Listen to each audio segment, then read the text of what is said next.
Well, welcome everybody. It's Greg Campitelli here, the founder and publisher of Catholic Schools Guide. And I'm thrilled to be joined today by this illustrious panel that's before me. Got my puppy dog at the floor here too, is now starting to whine as soon as I started speaking. But Cherie, we'll introduce formally in a moment, Michael, Anthony, Jenny, Jordan, Sue, and Seb are all going to be our panelists today. We've got 116 delegates, panelists registered from around the country. So it's going to be a fantastic session. And what we'll do is I'm going to start by sharing my slide deck and getting underway, because I think we're going to have a pretty good complement, Sue. And obviously our keynote speaker is Sue Elson. So welcome, Sue. Good to see you. Thank you, Greg. Nice to be here. Fantastic to have everyone on board. All right. So what we might do, Sue, and my fellow panelists, is I will share my screen. And so I'll get you to give me the heads up that things are all working okay, if you wouldn't mind. Mm-hmm. Just, what we go from... Yes. Oh, lovely. Isn't it lovely when the Zoom works? So it is exciting. And make sure I'm a co-host so my screen can be shared too. I think you are a co-host, aren't you? Excellent. All right, I can't lovely. see from my screen. But well, you should be. No, everyone should. No, all the panelists can share the screen. So today is discovering the 10 secrets to maximising your social media platforms. And given I know Sue pretty well, I'm sure she'll slip in a few more than 10. But again, you're going to come away at least with 10. We are going to try to run for 2 hours, and it might go a couple of minutes long. But of course, we do conscious of running to people's precious time, so we'll keep that in mind. Catholic Schools Guide was founded in 2010, and I've been 37 years in the education and not-for-profit sector. So just a bit of housekeeping. Of course, if you want to ask a question, there's the chat at the bottom and the Q&A. If you want to raise your hand and ask something, myself and others will be moderating that and looking at that. We might not be able to ask that question immediately, but we'll see it and we'll wait for a gap and ask that question as we can. So in terms of today, our agenda is a bit of an overview of Catholic Schools Guide from me first. Then if Seb from Integrate AV has got audio issues, he might say a few words. If Seb's not able to connect, we'll come back to him after Sue speaks. Then we'll hear our major address from Sue Elson for about 45, 50 minutes. Then Anthony, our other platinum partner, inquiry tracker of Catholic Schools Guide, will share with you a few thoughts for 3 or 4 minutes. Then we've got spotlight speakers. We've got Michael O'Dwyer from St Columba College in Adelaide, South Australia, who'll do a little spotlight on Facebook. Jordan Hodges from St Monica's College in Epping, Victoria, will chat to us about Twitter. Cherie Butcher in CBC Fremantle in Perth, WA, will share some ideas around Instagram. And while Jenny Ikonomidis from St Lawrence's College in Queensland will finish off the session with LinkedIn. Then we'll have some special offers at the end. So it's really important to stay for the last 5 minutes, because you're going to hear and get some special offers. So if we talk about Catholic Schools Guide, as I said, our theme for next year, Sue, is building resilience. Every year, our guide comes out. It's print and digital. And we like to have a different theme of the year. Leadership, STEM technology, faith-based education. We try to give it a different twist. Next year, it's all about building resilience. And hasn't the pandemic taught about building resilience?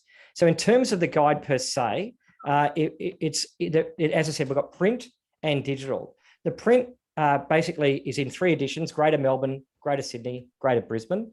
And that basically puts out 100,000 units, which are distributed to Catholic primary schools, government primary schools, early learning centres, etc. And it reaches about 2,500 destinations. Most importantly, it's a glossy 12-month magazine that's free to the end user. So, and it's delivered straight into the hands of your audience. If we're a Catholic secondary school, we kind of want families with children to knock on our doors, because every 6 years, or if we're a K-12 school, every 13 years, that cohort's gone and it needs to be replaced. So in terms of into the digital space, obviously digital is incredibly important, and we've appeared in 7.7 million Google searches over the last 12 months. We've got a brand new website that's being built right at the moment. Every school that advertises with us gets a beautiful featured page listing with lots and lots and lots of bells and whistles. There's unlimited open day and tour promotion, lots of analytics, and obviously a lot of direct parent inquiries. And I know Anthony will tell you just how important the digital space is for our world moving forward. And we know that at Catholic Schools Guide. That's a snapshot of what a current featured page looks like, or part of it, not all of it, of course. And of course, all this featured page environment is being rebuilt at the moment with a new look, refreshed website, because you got to keep them up to date, of course. So as I said, and there'll be a bit more about the offer at the end, because we'd still love every Catholic school that is on this session today has an opportunity to have a relationship with Catholic Schools Guide. And a lot of that is free. So please take advantage of it. 2 platinum partners, Inquiry Tracker and Integrate AV. And I'm going to hear from Seb at Integrate AV. If, Seb, you've got your audio going. I'm not sure if Seb has his audio going. Anthony or Sue, can you see if Seb's on there or not? I can see him on the video, but I don't. We can't hear him. No. Okay. So what we might do, Anthony, to give Seb a bit more time, and I'm just going to ask Christy in the background if she can give Seb a call and just see if we can sort out the AV. Thanks, Christy. And Anthony, you might like to just mention what they do, because I thought it was really fascinating. Absolutely. And well, I'm going to let them tell us what they do. Okay. So I'm going to let Anthony, I'm going to throw you a curveball and see if I know you're out of order here, but if I can stop sharing my screen and let you share your screen and talk to us about Inquiry Tracker, please. Yeah, sure. Happy to do that, and happy to give Seb that extra time. And I'll make sure this is fairly straightforward. It's simple. I'll go through my stuff. I've got a few slides here, Greg, I wanted to share. And also I wanted to actually present a special offer. I thought I want to be able to do something for your audience here. Thank you. And the way I looked at it, is I know that you guys are all focused on, how you promote yourselves online. And this session is about, promoting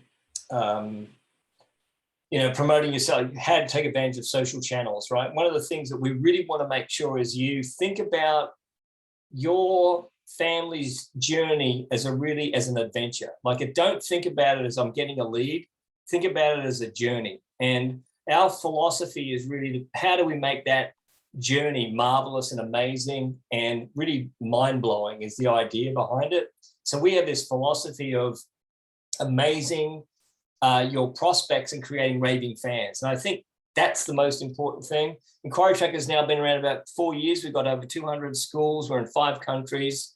But most importantly, we have a singular focus. And that focus is on working for K through 12 private, independent and public schools. And that we work very closely with our schools to build a solution, not a tool, a solution that really solves this problem. And I'm happy to give some tips as well, Greg, but also I want to bring out that we've got some pretty deep roots with your background in the education sector and Catholic space. And as a co-founder of Inquiry Tracker, I should point out, for full disclosure, we've got over 100 Catholic schools. You can see the split there between primary and secondary. We've got major programs going with dioceses across the country, which are really exciting. I'm very excited about what we're doing with them. And we're also working with Broken Bay and Wilcannia Forbes. So a lot of movement, a lot of traction that's going on in those spaces. As I mentioned, the lifeline of your school is your future enrollments, but you need to have a simple way to do it. So if you think about what you do on social media today with LinkedIn, Instagram, Twitter, Facebook, the purpose of it is to drive traffic to your website. And the purpose of driving traffic to the website is to capture a lead, right? And I can tell you from experience is you've got to be able to get a name and email address, and you want to be able to get them to do a tour. That's the key. Your conversions will skyrocket if you focus on that. So if you don't have too many disparate systems like, Google Sheets and, some other mail program, if you don't have an online application process, or if you're getting documents by email and you're just you feel like you're herding cats all the time, that's a problem. And if you've constantly being asked to enter data into spreadsheets to create reports and follow up on those relationships, these are all challenges that all our schools face, right? And so what we wanted to do is want to focus on how do you capture those inquiries? And most of the leads are going to come in on your website. So I'm giving a free tip here, Greg, is make sure your website is focused on future families, not current families. Current families know where the portal is. They know where to go, trust me. I've had 2 daughters that went through school and university. I know where to go, right? Future families don't. So make sure they can book a tour make an inquiry, apply today or request information. Do that on every page, have them in your header. That's a great takeaway here. And focus on that whole journey, right? And so the idea here is in those spreadsheets when it comes to managing inquiries, because a lot of schools I talk to are doing that. And I want to be able to say, this is where I'm getting to the crux of the offer, Greg. And that is, if you want to be able to automate these personalized emails, manage events, capture that right information for your pipeline, and manage applications, then you can take advantage of our product. And this is what we normally charge, a $3,000 establishment fee, and we have tiered pricing depending on the size of your school. And again, this is being recorded, so you'll be able to review it. But really what I want to do is let you know that we are going to give you a special just for your audience, Greg, is 50% off that establishment fee. So say $1,500. And if you were to sign up this year, you will not get your first subscription invoice till January next year. So you save all of November and all of December, for example. So it's a significant amount of money, but we know that the upside is going to be in the inquiries and the enrollments they get. So that's it for me. I just wanted to share that information. That's fantastic. And thanks, Anthony, for that special offer. It's great. And obviously we'll wrap that up at the end again. What I'm now going to do is hand over to Sue Elson, who is what I call a LinkedIn guru in Australia.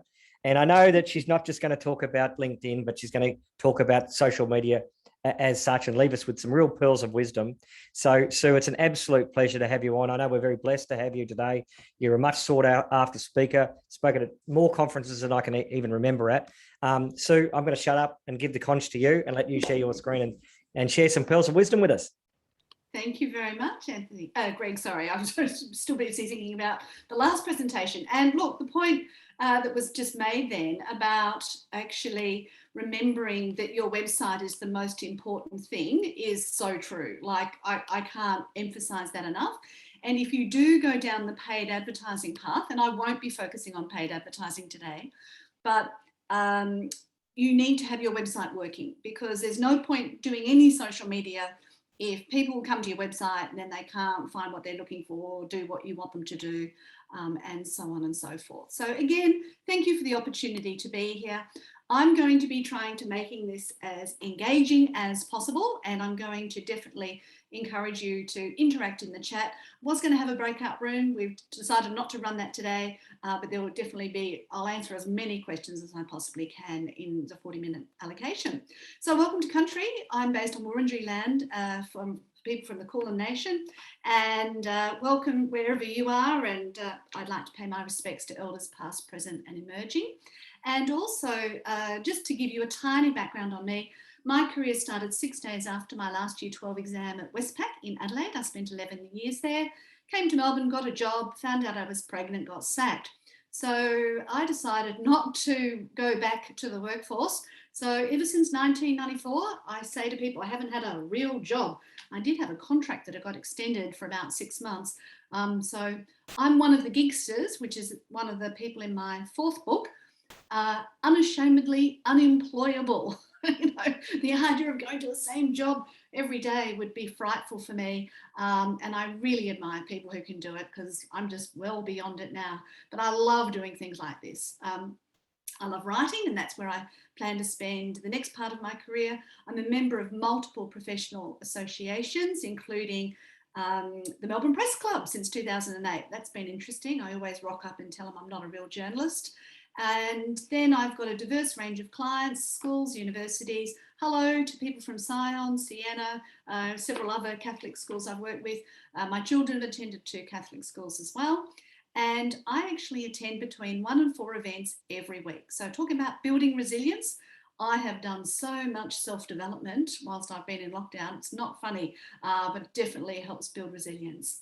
I'm widely published in a lot of well-recognised publications, including the ABC website, which just happened recently. I was very excited about that. My next 2 books are poems for lovers to read to each other and poems for me to truly be, because I want adults to start reading to one another, because I think that we spend too much time in front of a screen, and it's lovely to hear one another's voice. I enjoy walking, riding my bike. It's the daggiest bike you've ever seen, and all these other cyclists just you know, ride like this past me. And I do 5 rhythms dancing, and obviously I like writing poetry as well. So is there anyone who's not in regional Victoria who can identify which school this is? Please put it in the chat. And the reason I mentioned this photograph is because I visited this school for a professional development function for Educate Plus. And I took a few photos whilst I was there, and I wrote a Google review. I'm going to be talking about Google reviews later. But believe it or not, this photo on Google that I took on my trusty iPhone has now had over 1 million views in Google. Now, whenever you Google that school, this is the picture that comes up. So I can't see anybody's guessing. We might reveal all at the end. But a lot of what I'm about to tell you is both strategy and tactics, because some of you will be in the decision-making mode about what you're going to do with social media, and some of you will actually be doing the social media. So I'm trying to incorporate both with these tips.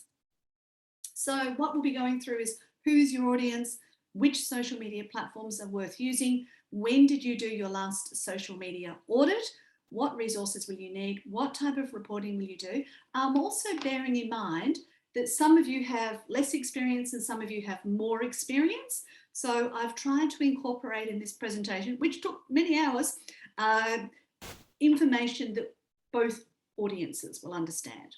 How can you make your content go more viral? What social media management tools will you use? I'm not recommending any, I'm just sort of highlighting them. Have you been thinking about paid social media marketing? Everything I'm suggesting is available for free. Nothing I'm suggesting you have to pay for. Have you considered your reviews strategy? And I don't just mean Google reviews, but you know, other platforms that provide reviews. And what do I see most frequently? So now you can get an insight and not feel so bad about the things your school may or may not be doing. Now, the next thing is I'd like you to just make a little bit of a disclaimer. All views are my own, based on my own education, experience, testing, students, because I have a lot of students, and also client stories. Hopefully interactive and fun, questions welcome. Additional links are also included, so you can dive a little bit deeper. And please use the chat, not the Q&A. It's just easier for me to keep on top of the chat. And if anybody who hasn't mentioned the school they're representing today, please feel free to pop that in the chat now. Now, who is your audience? Now, you know, a lot of people think when they do social media, oh, I've got to make posts, I've got to do this, but they don't ever think about the different audiences they serve. So whilst I'm going through these points, you can type in the segment of people you are not engaging with on social media now. So we're talking here about past, present, and future. So it was mentioned a little bit earlier, you know, you've got to think about the future parents. Well, sometimes the past parents can be great referral sources as well. So, you know, I'd like to keep past parents engaged as a strategy. Students, school staff, some are reluctant to get involved with social media. Obviously, thanks to COVID, we've all had to adopt to technology, so a lot more people are feeling slightly more comfortable about it now. Alumni, which is obviously people who've already been and gone through the school. The local community. I did an event in Wollongong and it was on a Friday night. They invited parents, they invited alumni, and they invited local businesses to the event. So that was a really interesting one. Suppliers. How many of you acknowledge the fantastic, you know, goods that you have in the school canteen, for instance, and also other schools? One school I worked with had spent $15,000 on advertising in a real estate website, didn't get any leads whatsoever. And I couldn't help thinking if they'd spent that $15,000 on building relationships with the local schools and providing afternoon teas, as Anthony said before, getting school visits, putting on free food. Everybody loves fun, food, and free. So if you can make something fit those 3 categories, you'll be doing really well. So let's see who is not engaging with any of these particular groups. No, nobody's been game enough to mention in the chat. Well, just think about it. Which segment are you not engaging with on social media now? Sometimes I think it can be very difficult for the social media person to sort of look after alumni at the same time as current students and all that thing. Marcel says suppliers, school staff. Interesting. Alumni, suppliers. Yeah, good mix there. So yeah, just trigger your thought into thinking about how you can engage with some of those other audience on social. Really, really good idea. Okay, so which social media are you thinking about using? Now, I'll tell you up front, my favourites are your website, which I consider as part of the social media mix, LinkedIn and Google. They're the three that if you're not on, you know, it's going to be difficult. But if you're thinking about a particular platform, you need to think about the size, how many average monthly users in Australia are using it? Does it reach those different audience types? Is it suitable both now and in the future? And does it build digital asset value? So you put some fabulous post on Facebook today, in a week's time, nobody can really see it. So I don't see that as digital asset. If you write an article on LinkedIn or post a video on LinkedIn, that video will be on the videos tab and people will see it for a minimum of 12 months. So I find that a good digital asset builder. Does it help you be found? So if you've got that Google My Business profile and you're managing it, then you are much more likely to appear in search results than schools that don't have that. Is there a reasonable spend or return on investment, time, money? One organisation had 3 staff prepare 2 social media posts and it took all day. So that's 16 hours of labour for 3 social media posts. That's not the way to do social. Specialist features and so on. There's lots of different variables. These links here will give you the stats for each. So as an example, at the moment, there's 17 million average monthly users on Facebook and only 1.1 million on TikTok. So you might have been hearing to death, you should be on TikTok. And I'd say, well, I'd wait until the numbers get up a little bit more. Don't bust your boiler. Do some of the basics first. So I still think Facebook will survive. Now, the interesting thing is there's been lots of ruckuses with Facebook over the years, including Cambridge Analytica, and, you know, it crashed a few times, but every time their stats drop, within 2 years, all their numbers are back up again. So it seems to be this beast that never goes away. So I guess Facebook might be there. Yellow Pages, you might remember the telephone book of past, they produce a social media report. And what I love about it is it's all Australian data. So question for the chat, which platform is your school's favourite? Which do you find is most beneficial? Is it your website, your Google My Business, LinkedIn, Facebook, TikTok? I don't know, Snapchat, do you use that? This will be interesting too. This will be interesting. Website, Facebook, Facebook, Insta, Facebook, Google, Facebook, website, LinkedIn, oh God, it's going too fast. Instagram. Yeah, Facebook, trying to build LinkedIn. Oh, I like that comment. Facebook and LinkedIn. It's Google pretty My dominant by Business. Facebook, isn't it? Dominant Facebook, and a few Instas and a few LinkedIns, yeah? Yeah. And I think the reason Facebook hangs around is because it's so damn addictive. And they're very good at making us stay on there, you know. Like you think you'll only look at Facebook for 5 minutes, but you never get out of it for less than 20, you know. And what's interesting, Sue, it's very common. Like what we're seeing is Facebook, LinkedIn, website, and Instagram. Yeah. Not many Twitters, interestingly, not many people on Twitter. So that was interesting. Back to you, Sue. Yeah, thank you, Greg. Look, Twitter is an interesting one, and I do want to talk about that. So where do you start? Now, your website has to have all your social media logos on. One school I worked with, they said, oh, Twitter's not going very well for us. Well, guess what? The Twitter logo was nowhere to be seen on the website, and they'd posted once in the last 3 months. So that's why it was not working for them. However, if you tweet now, we can thank Donald Trump for helping Google index every tweet as it happens. So I'm used to putting messages on social media and I check it, I press send. But this particular day, I saw I had a spelling mistake in my tweet. So rather than edit it, which I don't like doing because it makes you look shonky, I reckon, I decided to delete my tweet and retweet it. Then I Googled myself and my deleted tweet was still in Google search results as well as my new one. And I had to wait at least 10 or 15 minutes before my deleted tweet disappeared.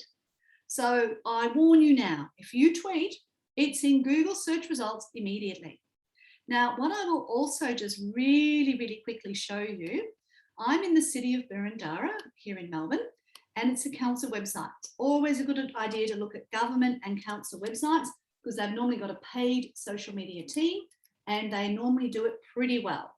So if you Google the city of Boroondara here, we look at their screen real estate, the amount of information that is showing. So their website is popular. It's got 6 pages that are automatically identified as being regular use pages.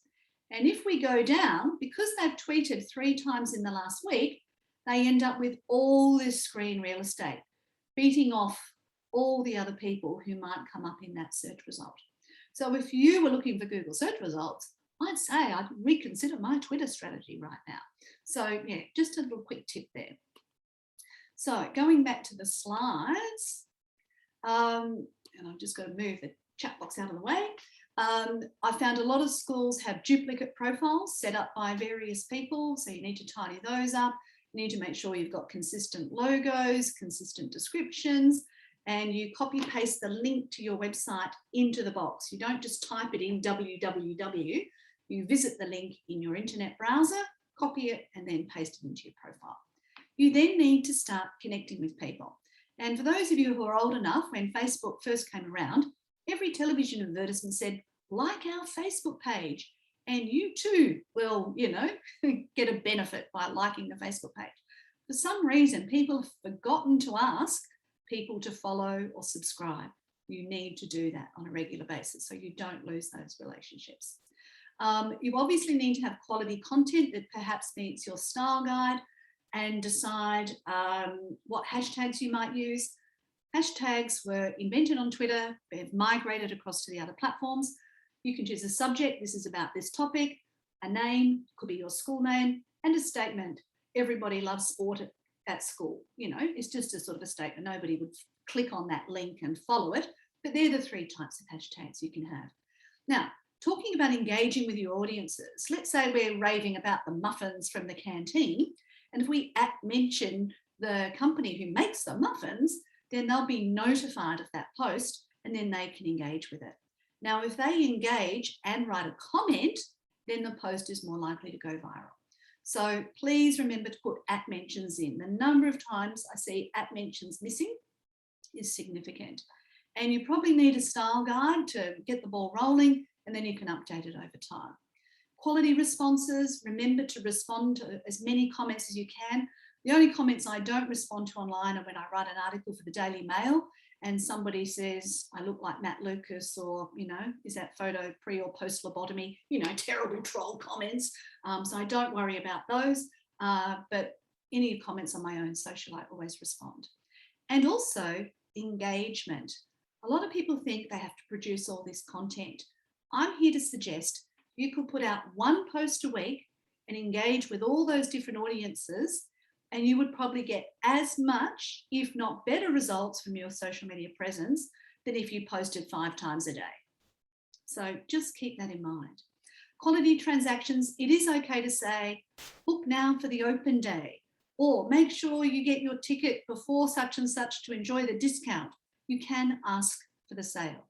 But if every post you have is, come to our open day, come to our open day, come to our open day, that's obviously not going to look so good. And then obviously keep a record of your manager stats. You can download these audit templates, but you do need to give away your email address to get access to those.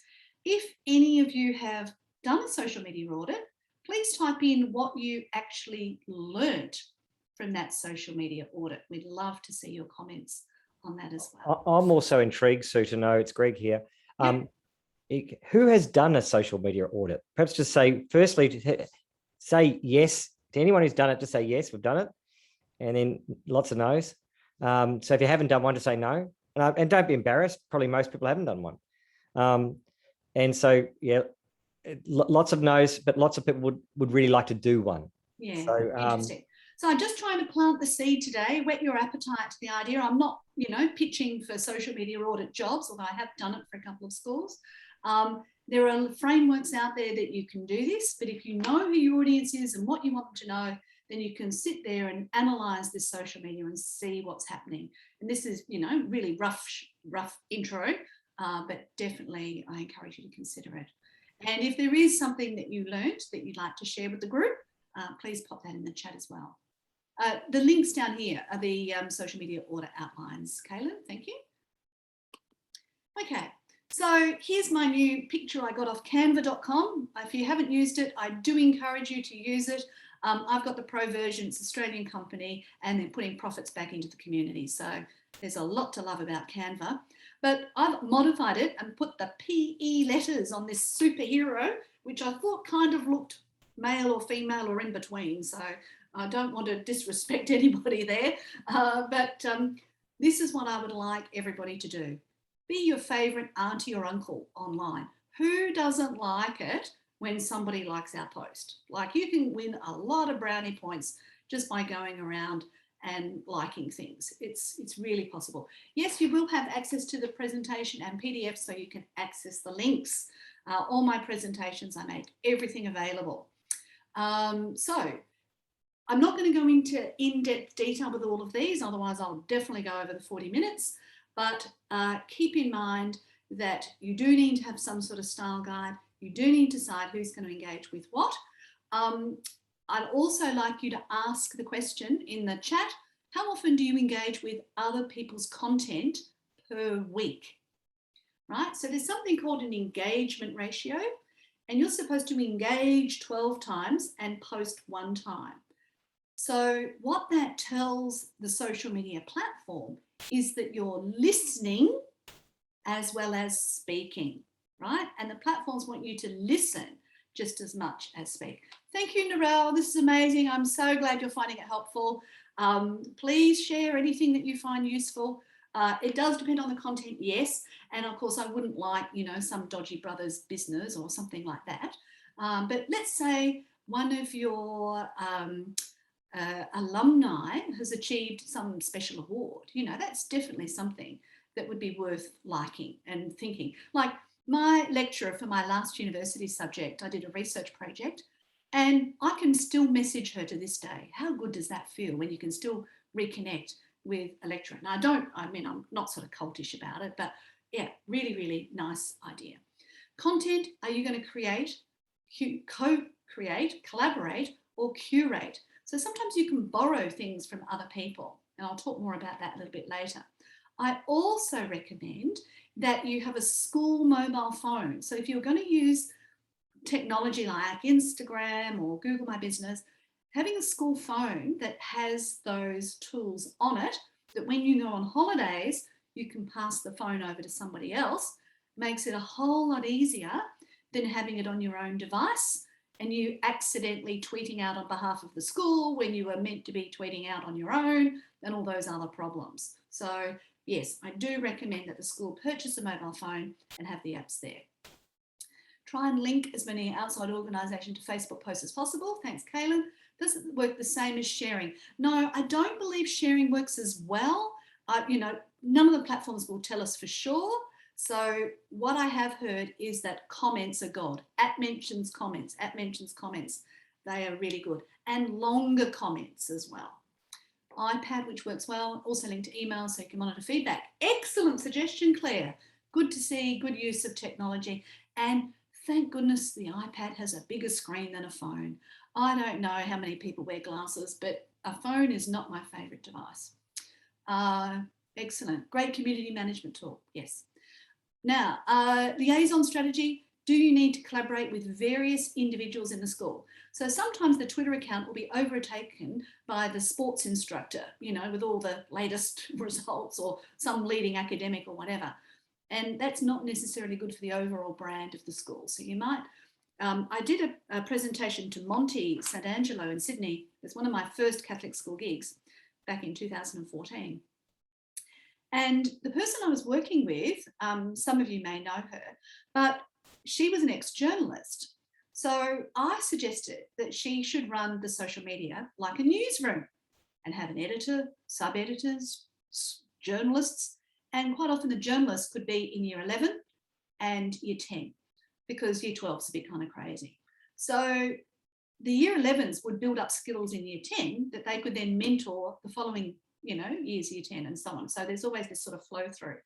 And yeah, they got it to happen. And because she'd already worked in that publishing environment, I think it's a really good strategy. And also, how can you be consistent?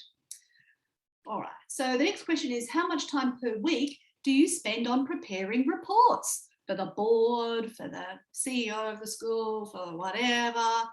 And seriously, I see more people filling in numbers on spreadsheets and actually doing the do, right? So I'm going to recommend a strategy.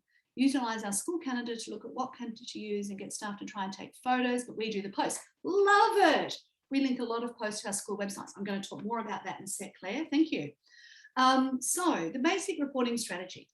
I do not believe you need to track everything to death.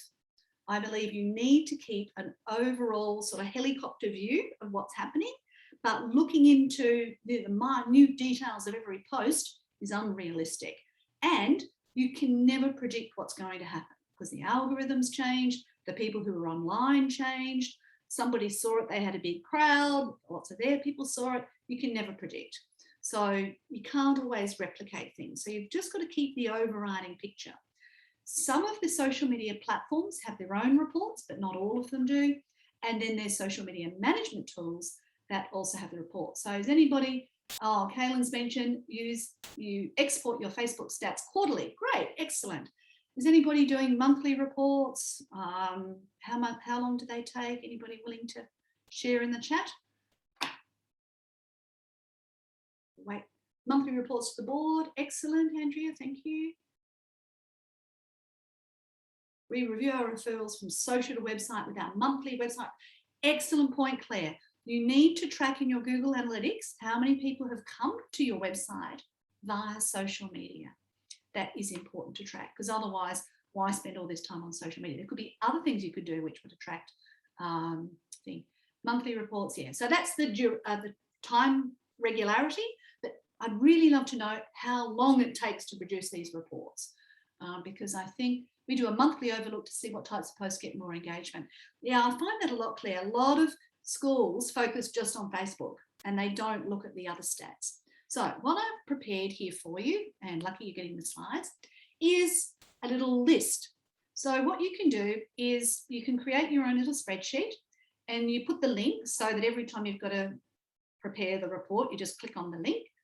And for your LinkedIn page, you see how many followers and employees, how many Facebook page, and these are the stats that are automatically produced when you click on the link, right? Your Facebook page, likes and followers, Twitter, tweets, following followers, posts, following followers, following on Insta, Google My Business, how many posts you've made, and then Google My Business reviews, how many you've given and how many you've received. So what I've done here with this organisation is I collected the stats on the 23rd of March when I first started working with them. And then we're about to do another workshop. So I looked at the same numbers on the 3rd of October. So we have been pushing in all the events, please follow us on social, and you can see that they've ended up, now this is not, a relative score, it's just a ballpark number, but in that duration, they've gained an extra 106 followers on LinkedIn, 63 and 74 on Facebook, 134 on Instagram. Melissa, great question. Is Twitter worthwhile for a college? Please go back to that list of your audiences and whether they're on Twitter and whether you think it would be helpful to them or if you want to get those Google search results. Okay. So on this spreadsheet, it's only one spreadsheet, so you're not looking at 64 spreadsheets. You would then have different tabs for your website, for your LinkedIn, for your Facebook, Twitter, Instagram, Google My Business, as many as you've got, right? And you just collect stats. So I'm only going to do the first three because I thought we'll never get through all this. So what's happened here is the website was updated on the 3rd of October with the promo information for the new students 2022 welcome event. And here is the content on the website. Because the only content that you own is on your website. As soon as it goes onto social media, it becomes the property of the platform. So it can be removed, deleted, withdrawn, whatever you like. So, and there's the details of what was in it. Now, by the time it got to the social media department, so please start talking to the website department more frequently. You can see here, there's a post, there's the topic, there's the link to the post on LinkedIn. So after you've published, there's 3 dots and you choose copy link to post. So then you paste that post in here, posted by Mary. Did you notify all staff? Well, it wasn't really necessary for the staff to know about this post. And we've set it for 7 days. So on the 20th of October, we'll go back in and record the stats, impressions, reactions, so on. Then for Facebook, same deal. Here's where we posted it. Now on Facebook, it's where the timestamp is. So I posted it 4 minutes ago. If you click on that, you'll get the link to the post. So you pop the post in there, posted by Mary, and the date. If it was a social media management tool, you could put that in, whatever. So what happens is, say for instance, you did like one school did, they put up a photo about a school reunion. And unfortunately, this school reunion, there was a photo from, I don't know, the class of 2004 or something.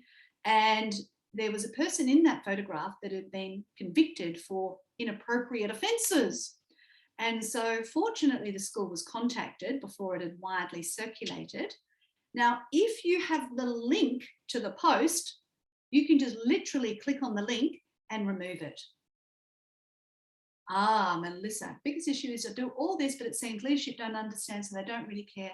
How do we overcome something like this? Okay, this strategy here of recording your posts is both a risk mitigation strategy and a tool to help you next time you have to do the same thing, right? Because after 12 months, the posts disappear. Now, management won't be interested in this report, the individual report for each platform, but they should be interested in the net results of what's happening overall and, you know, any other statistics you wish to report on. Particularly if you've increased, you could also add in website, you know, the different types of website stats you're keeping a record of, you need to do that. Somebody was so rude to suggest to me, Melissa, because I'm a woman, that I should lower my voice. And I'm thinking, you can't be serious. You know, am I degraded to sort of speaking in a dark voice to get noticed? You know, not a good idea. But yeah, it's the way you present the information which can lead to actual results. That's what's really going to count. So my recommendation is you put your content on your website first. So then there's a record of everything you've ever done. Then you share it on social media and engage and with the relevant things, and then be nice to everybody else whilst you're online. Then get back to whatever else you have to do, right? Because too many people don't put the content on the website, and then there's no record that ever it does. So we were going to have the breakout room. Anything you've learned so far you want to take away, pop it in the chat, and any strategy of yours that is amazing you would like to recommend, pop that in the chat as well. So now I will focus on, I'm not going to read all these out. I'll just highlight the ones that I think are most important. Can your content go more viral? Well, yes, it can. Some people can be humorous. I can't, because I've worked with multicultural audiences for many years, and what I think is funny, somebody else doesn't. So I prefer to be friendly. It's far less risky. I like to have the starting point of my post with a word like today, or a question, or a topic in capital letters, because I find that they get more engagement. I also like to ensure that the post can stand on its own without people clicking on the link. And also, if you're going to upload videos to YouTube, please wait, edit the subtitles and download the subtitles. It's called an SRT file. And then when you upload the videos natively in Facebook, in LinkedIn, in Twitter, wherever, you can add that SRT file and the captions will appear across your videos. Plus you get lifetime value by having all your videos on LinkedIn. I do have some extra tips here. And yeah, that's for making the content go more viral. Next, social media management tools. I've used a few of these on behalf of clients. I particularly like Zoho Social because it enables me to post on Google My Business, and it allows me to edit the style of, you know, the posts. But they do allow you to schedule things. So certain things you can publish on an ongoing basis. They do allow you to see all the news feeds at once. So you might pinch something from the news feed and share it to all your platforms. You can post, you can schedule. I am using Facebook Business Suite. As I said before, I don't like using my phone. The screen is too small. So definitely recommend that, because you can post to Instagram and Facebook in Facebook Business Suite. And also they have something called Creator Studio, which will help you design posts. Any social media management tool you have, please try and get it to integrate with other things, and you can sometimes get extra complex reports as well. So I'm interested to ask in the chat, please, Yeah. who is using a social media management platform? If you could just tell us if you are and which one, please. Yeah, or just list the name of it if you are. Just the name. Scared? Yeah. Scared? Yeah, as I said, not many people use Zoho Social. I found it very affordable. Facebook pages, yeah, Hootsuite, Business Suite, yeah. Yeah, and probably, Sue, I think that probably indicates that probably most people aren't using it.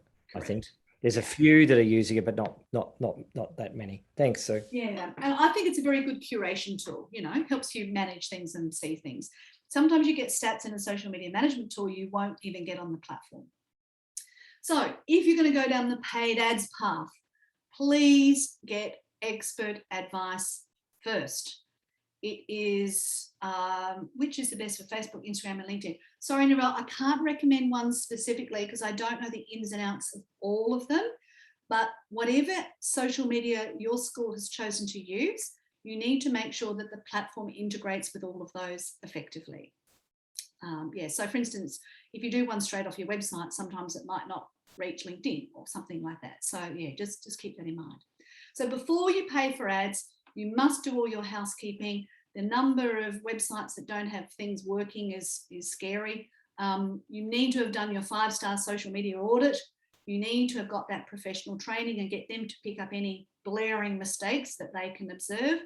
Provide a proof of return on your investment, because they'll say, oh, we can reach 64,000 people, and then you look at the demographics and they're 12-year-olds in Russia.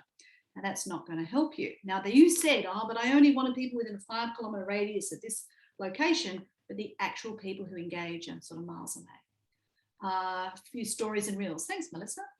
And also ethics. Now this is a really big one for me. My first social enterprise went online in 2001, newcomersnetwork.com.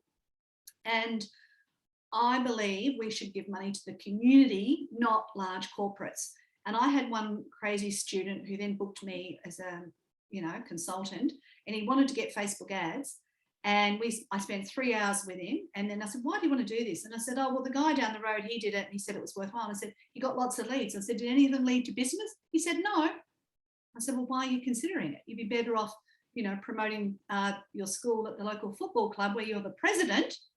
And, everybody knows you as the guy who does mortgages. So please think about where your spend is going, who's profiting from it, because I would like to see a lot more engagement with the community in the future, and not just, line the coffers of Facebook, but definitely get professional advice. Now, reviews. I know this is technically not part of social media, but you will not get online search results if you don't update your website regularly, you don't engage with social media, and you don't have reviews. They're all interrelated because the Google algorithm or the search algorithms are changing regularly, and they want to be able to cross-match the information about your school across multiple areas, and they want to know that you're not, sitting on your thumbs or out on the oval or whatever. Update website regularly. What do you mean? Add new content, change content. So the idea of having a blog, I think Anthony mentioned that he heard Neil Patel say, you've got to have a blog on your school website. I absolutely agree. Differing views at the schools. Yes, I know. They think there's too much content and people will get confused. So the main content stays there, but this additional content that you add on a regular basis would go in the blog area. So it can remain a permanent archive. A news page, great. Aim to have one for 2 news stories per week. Fantastic, Claire. So everything's connected. Another thing is Google is now searching by author. So if you have some of your senior staff who are published book authors, if they create a Google Scholar profile, and then every time they contribute to the blog on the school website, they say, by, Mary Jones, the maths teacher, whatever, then everything that Mary Jones can get connected together, and she can add her content to her Google Scholar profile. And then every time people are Googling Mary Jones, then, all this other stuff comes up. So it's a bit technical, that point, but yeah, I'm just letting you know, if you Google me, my author profile comes up before my Google My Business profile does now. We feed our newsletter stories through. Does that count? Yes. In fact, a newsletter, I always publish my newsletter on my website first, and then I share it on MailChimp, because then there's a full backlog of all my old newsletters. Please respond to all reviews. I always sign them off with Sue Elson at the end. And also, yeah, turn off Facebook reviews if you're worried about it, but you can't turn off Google reviews. And you can also have a reviews plugin on your website. So sometimes if, you know, people write me a lovely email, I don't write back, can I please use this on your website? You know, and they never respond. So I've just decided to add them to my website, but non-identify them. I can edit them if they've got spelling mistakes, and I can respond to them. I have them all on my website. So there's a couple of articles there. You can also join Google Local Guides Connect. So that's why I know that photo. It's St. Joseph's College in Geelong. So if you'd like to Google it, you'll see that picture on Google. If you start writing those reviews, then you can earn points, and then you end up with a star. And then the reviews you write for every supplier you have in your local community, your review from your school will appear at the top of the reviews list for that enterprise, because you're a Google local guide. So, and I really encourage you from now on to does turning off Facebook reviews really show transparency? No, it doesn't. I leave mine turned on, but some people are so overwhelmed with, you know, what happens that they do turn it off. I'm just sort of mentioning you can't turn off Google reviews. Yeah. And my question to you is, have you ever written a good review, or do you only write reviews when you're a bit, you know, frustrated? I definitely encourage you to write good reviews. Now, I'm sure I'm close to my time. So here's the list of most common things that people don't do. Incomplete social media profiles, website issues. I do advocate leaving reviews on, yes. Social media profiles are not listed on the website. Few students choosing your school in LinkedIn in the experience section, need 80% before the end of year 11. Fearful staff not prepared to have an online presence, over-reliance on paid, multiple social media profiles that were never created by the school, well-meaning parents, students, you know, all those. Password flippancy, and reports that take too long to repair. Off topic, but what would be your recommendation restaffing for a successfully run social media website publicity for a large 3-campus college? Number of staff. Well, I teach with a social media college, and they say there should be a manager, there should be a production supervisor, there should be a designer, there should be, you name it, there's a lot. I think what you need to do is really look at the resources that are being used now, and after reviewing these slides in a bit more detail, deciding what you're going to focus on next, and then work out the time allocation from there. But batch producing your content is going to make it a lot quicker than if you just scratch your head, oh my goodness, it's Tuesday, what are we going to put out by 10 o'clock? That's too hard. And lastly, you can follow me on social, you can write a review. I would say you could write a review for Catholic Schools Guide, but they haven't claimed their Google My Business profile. So Greg, you and I have to talk to make sure you get one. So I need you. So you've got to come and sort me. You got to come and sort me out, Sue. Slap you around and tell you what to do. Absolutely. And also there's a free gift. So if you, your staff, your students would like access to any of my first 4 books, you can download them at ResearchGate.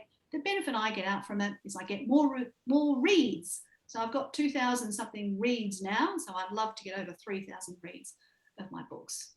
Claire, you sound marvelous. Where are you from? Francine and Claire are networking away. Fantastic. Melissa, I do have a question. What to do about teachers when their stories are more important than leave them on Facebook? Politics. Yes. That's why you need to have a policy. And then you can just wave the policy flag in front of people and say, look, I'm sorry, we have a schedule. Everyone's got a story. Yep. But I think you need to listen, because quite often people feel like they're not heard.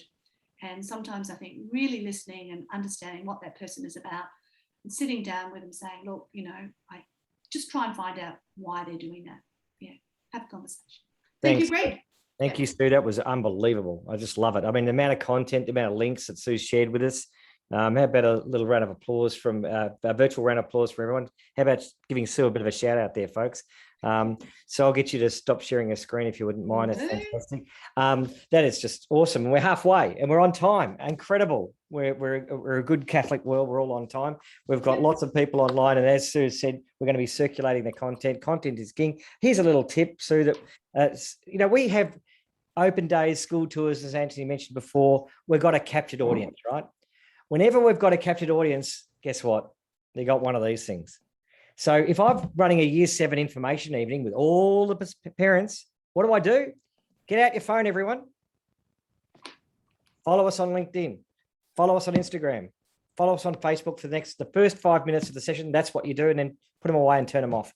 And we've just built up our audience. And make sure all your staff, in a staff meeting, get out your phone. Do you follow us on Facebook? Oh, no, I didn't think I had to. Yeah, please do it. So a simple way, when you've got a captured audience, get them to pull out their phone and then get them to put it on silent. So you've got the now I'm going to hand over to the great Seb at Integrate AV. Seb, who's going to do something virtual for us. It's pretty ambitious, Seb.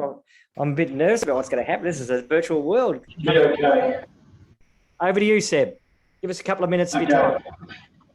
Excellent. Thanks, Greg. And it's fantastic for Integrate AV to be part of today's event. And thanks for the great presentation, Sue. It was handy, picked up a few tips there, so I might have to rework some of our social media ourselves now. But Integrate AV, great supporter of Catholic schools and Catholic Schools Guide. We're a national audiovisual technology company supplying all facets of schools technology, including classroom, interactive displays for classrooms, projectors, audiovisual systems for halls, video conferencing systems as well.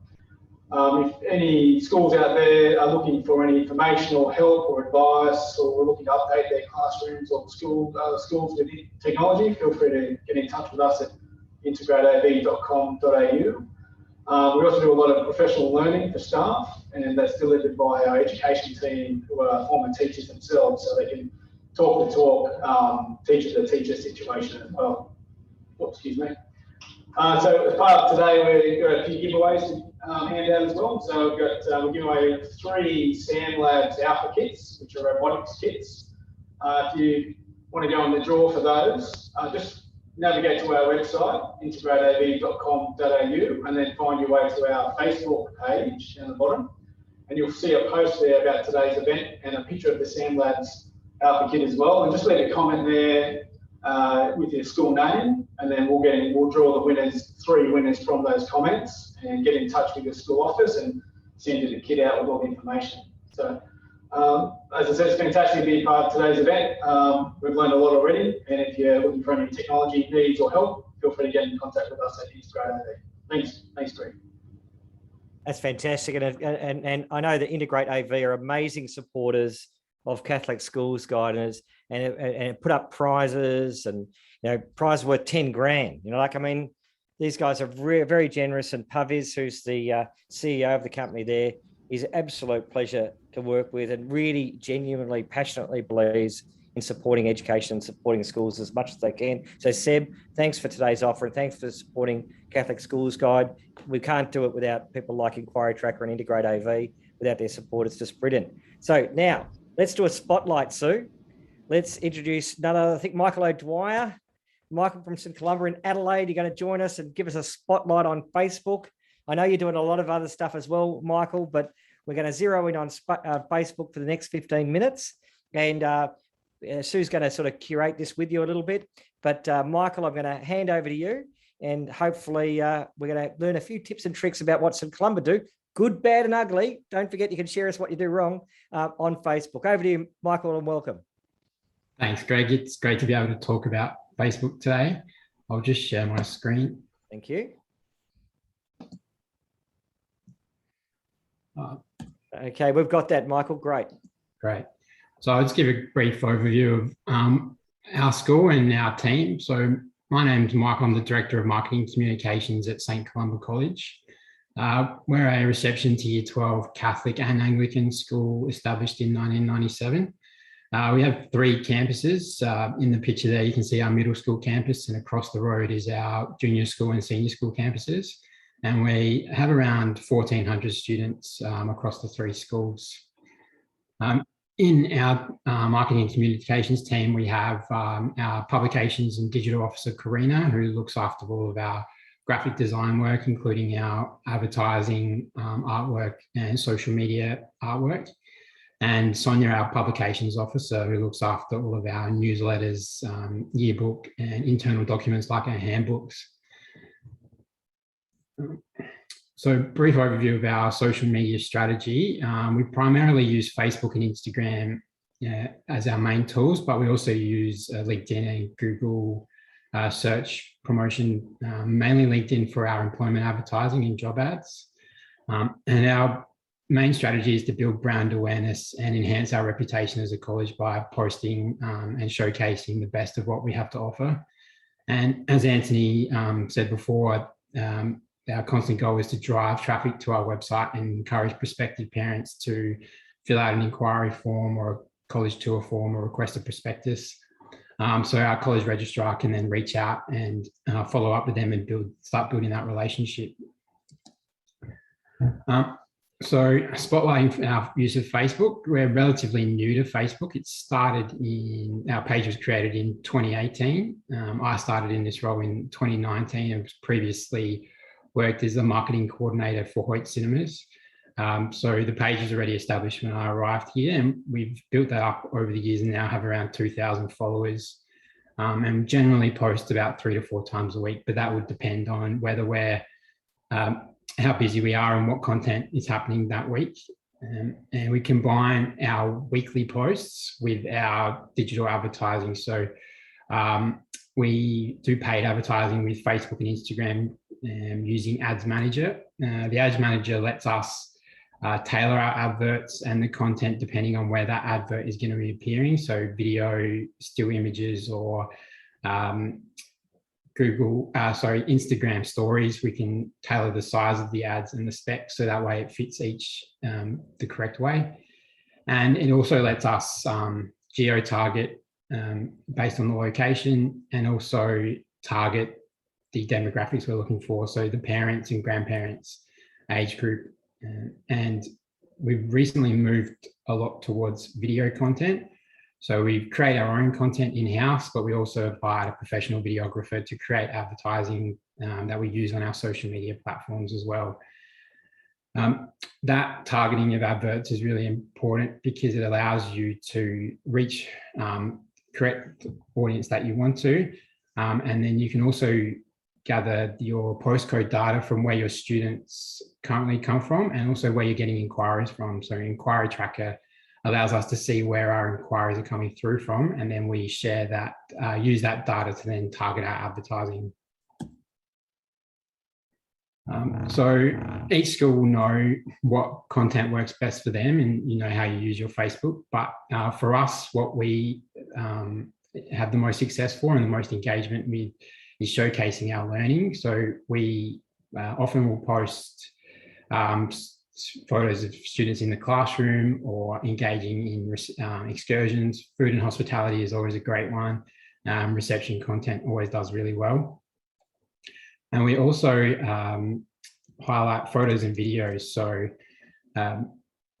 we promote events by promoting them in the lead up and then also highlighting them with the photos and videos post the event as well. And they always gather a lot of comments and tags as well of the students. Our alumni posts always do well. That's a great way to engage our alumni students, update the current community of what they've been up to, and also prospective parents can see what students get up to once they leave the college. And finally, community engagement is a really good one for us as well. We post about our students doing a lot of charity work. So our food and hospitality students cook and prepare a lot of meals for Fred's Van and other women's shelters in our local community. And that content always obviously gathers a lot of attention. Word of mouth is our most effective form of advertising. So photos of students at an event or engaged in learning often attracts those tags and comments, and that post will reach a lot further appearing in those family and friends Facebook feeds as well. So it creates that awareness of the college. A great example for us was a post that we did in the end of 2020 was around our ducks. Our ducks, Deng Garang Deng was a refugee from South Sudan, and then lived in a Kenyan refugee camp for a number of years before migrating to Australia. And he's highly intelligent and was our ducks, and we share that story. It's a post that we do every year highlighting how our students went, and the post went viral.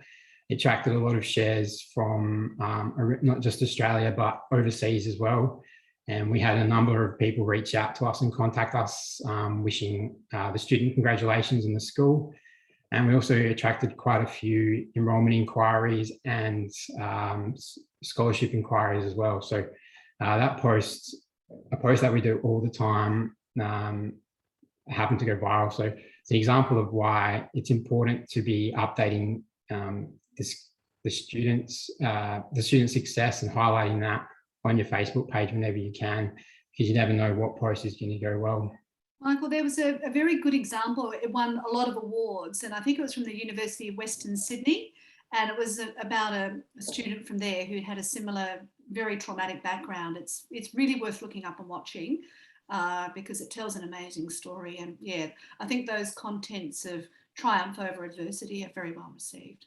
And also too, Sue and Michael, I must commend you on the sort of the quality and effort you're putting into the posts too. They're very beautiful photographs. Michael, just a point here, photographic permission, how do you handle that? Yep, so we track our student permission through our online systems. So in that, we're able to pull up reports through Synergetic that show us what students in each year level have. So we have them printed on our desks and also keep a copy of that on our records. So that way, when we're going out to classrooms and taking photographs, we can pull that up and see what students in that particular class don't have photo permission, and just make sure, particularly for advertising, we don't include them, or if we do take photos of that group, then we don't include those photos online. So that report, which we can update regularly because the students move in and out, obviously, and student permission change, gives us a good indication of who has permission and then what we can and can't post. Thank you. Right. And so from this particular post, we actually we had the producer from ABC's The Drum reach out to us about the story, and we're able to organise for a sit-down interview with the student, with his family as well. So I know we're tight for time, but I'll just play a short clip of this. And I actually featured our Facebook post in the But if this year has taught us anything, it's to expect anything. But just try telling that to a Year 12 student. End of his school exams are stressful enough at the best of times, but taking them in the midst of a pandemic is, of course, completely unprecedented. Now, Nidol, we saw you congratulate a South Australian student on his results. Deng Garang Deng is originally from South Sudan. He achieved an ATAR of 98.1, becoming the Ducks of St Columba College in Adelaide. Now, Nidol, I know you went on to talk about how much joy it gives you to see kids from your home country doing so well. But what you don't know is that our reporter, Ruby Cornish, went to speak to Deng, and here's his story. Oh, I am so excited about this. Deng Garang Deng sets himself a high bar, so high that an ATAR of 98.1 was disappointing. If I studied as hard as I should have, theoretically, I think it should have been a 99.95, but it didn't turn out that way. That my son, actually. I raised him up. His family is far more excited about the result. Keep learning like you are doing now. We're so proud of you for your family. And I know in some years come, you'll be a greater person, and we will still be proud of you. So keep doing that. You did it for the community. You did it for your family. You did it for yourself. So the video goes for a few minutes. I won't play the whole thing today, but just using it as an example of you never know what kind of post is going to do well and the attention it's grabs. So our goal is always to obviously showcase the best of what the college does, and our aim and strategy is to create as much awareness of our school. So this post, it obviously achieved that, and it's rare to have these outcomes, but you just never know what post is going to do well. But if this and we also had a drone come out to the school to do some video recording of our facilities and the grounds. At the same time, we were able to produce a photo of our students spelling out "Everyone Belongs" on Are You OK Day. And this post is another example of that garnered a lot of attention, particularly in our local community. The surrounding suburbs and the local council and local newspapers picked up the story and shared it as well. So this was another project. This one actually had a lot of work and a lot of organising to achieve it, but the results were great, and we have some excellent footage now from the drone photo and videos that we use in our advertising. And Michael, that legitimacy and transparent of "Everyone Belongs," yeah, it could have been a great tagline for a school, but it was about "Are You OK Day," and that gave the legitimacy to the photo, and it gives you a really strong value proposition to go out and spread that, and for people to click on it and spread it, and for it to go viral. So that is sensational. Yeah, Greg, it's actually, there's a terminology for it. It's called real-time amplification. So if you align an activity with something else that's happening at the moment, that can also help your post go further. Note that one down, everyone, because that's a really good turn of phrase. Real-time amplification. That's a new one for me, Sue. But thank you. That's tremendous, Michael. Yeah, so I hope this has given a good overview of how we use Facebook as a college. If there are any questions, I'll happily take them. And then I've just got a few tips of what we do and what works well for us. Yeah, I think we should, Sue, don't you think? We should, Sue. Yeah, it'd be great to see some questions. One question I have is, do you boost posts or only ever use Admin Manager with Facebook? We used to boost posts, but we found that we're able to target, really tailor adverts when we're doing it. So boosting posts, if it's something that we think should be seen by a wider audience, but generally we just do advertising. So using Ads Manager to create ad campaigns. Yeah, I've heard that multiple times, that boost post is, easy to do, but doesn't really go anywhere. So yeah, I'm happy to hear that you do Admin Manager. It's a bit harder to track as well. Ads Manager gives you a lot more data then you can then review of who's seen the advert and the frequency and how many times and how much it's reached. So I definitely recommend using Ads Manager wherever possible. Thank you. Michael, your top tips for, unless there's any more questions. Sorry, so I might have cut you off there, beg your pardon. Oh, I was just going to say, look, I'm really impressed by the level of understanding you have of the whole lot as the manager. Do you do any of the hands-on stuff at all? Yeah, absolutely. Yeah, no, we our team of three, we have a broad range. Social media is only a small part of what we do. So it definitely takes all of us to contribute to that. And so there's two of us that are the main contributors and admin on our Facebook and Instagram and LinkedIn as well. Perfect. Now, Deidre's asked, do you post the same content on Facebook and Insta? Audience each potentially different. Should the content be different? So we often mirror our content, but there are times when it's just not, it might be more appropriate for Facebook and Instagram. We definitely post more to Facebook than we do to Instagram.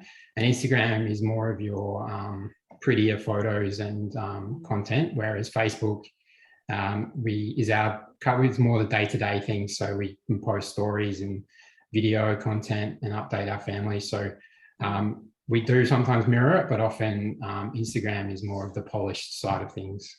Back to you, Greg. Yes, and just walk us through your top tips, please, Michael. Sure. So number one, keep posts short. So we know from our own social media use that the scroll through effect, you only stop and look at pictures and video content. That's often what grabs your attention, and then you read the content. But if it's too long, people won't read it. So if you do have a lot of content, I suggest creating an article on your website with that lengthier information and turning it into an article, and then you can share a photo from that particular post with the link back to your website, and then you're driving traffic back to your website. Secondly is ask teachers for content. Our teachers and our principal are the ones that will let us know when things are happening, and we've got a really engaged staff that will tell us what they're doing in class. So we ask them to let us know if they're having a special guest come in and talk to the students, or they're going on an excursion. And if they are, we'll send the camera along with them to take photos for us. And then after the event, they'll give us a short summary of what they did, a couple of sentences that we can use for a Facebook post. But if they have more content that they want to talk about, long form, then we'll turn that into an article on our website and then share the link so that we're driving traffic back. Yeah, that sounds amazing. Now, Greg, I'm very conscious of time, and there's a number of questions in the chat which look absolutely fabulous. So can I suggest that we go on with the presentation for the next person? I think so. We can either answer these questions from 2 o'clock onwards, or I'm quite happy to provide written answers to any questions we miss. Thank you, that people I think can go that's through those. I think that's really smart. I'm really conscious. Thank you, Michael. That was sensational. Please stay on and with us. And I'm now going to introduce Jordan Hodges. So if you could stop sharing your screen, Michael, thank you very much. Jordan Hodges from none other than at St Monica's over in Epping in Melbourne, Victoria. And Jordan's going to share us with some pearls of wisdom, some delights, some tips and tricks about Twitter and about what we're doing here. So welcome, Jordan. Over to you, please. Thank you, Greg. I really do appreciate that introduction. Just give me 2 seconds. Let me know if you can see my screen. Perfect. So just some background information. My name, as Greg mentioned, is Jordan Hodges. I'm currently attending RMIT University and studying a Bachelor of Business majoring in Marketing applied at RMIT University.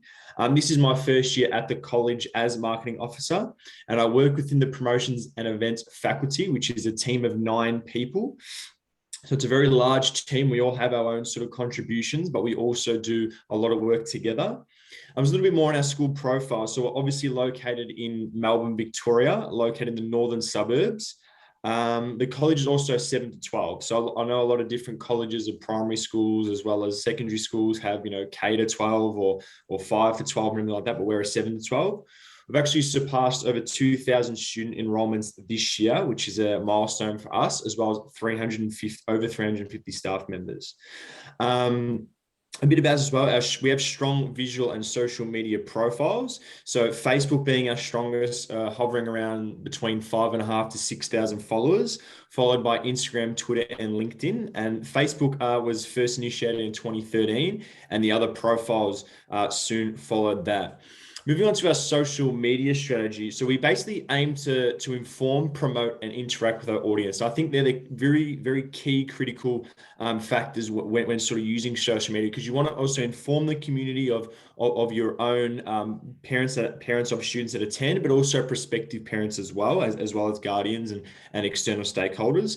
Really promoting the school as well on a promotional facet in all sort of departments, whether it be performing arts, sport, alumni, and those sort of things there. And also interacting. I think that's a big thing a lot of schools are scared about, is really interacting with their parents and with people that are commenting and sharing things as well.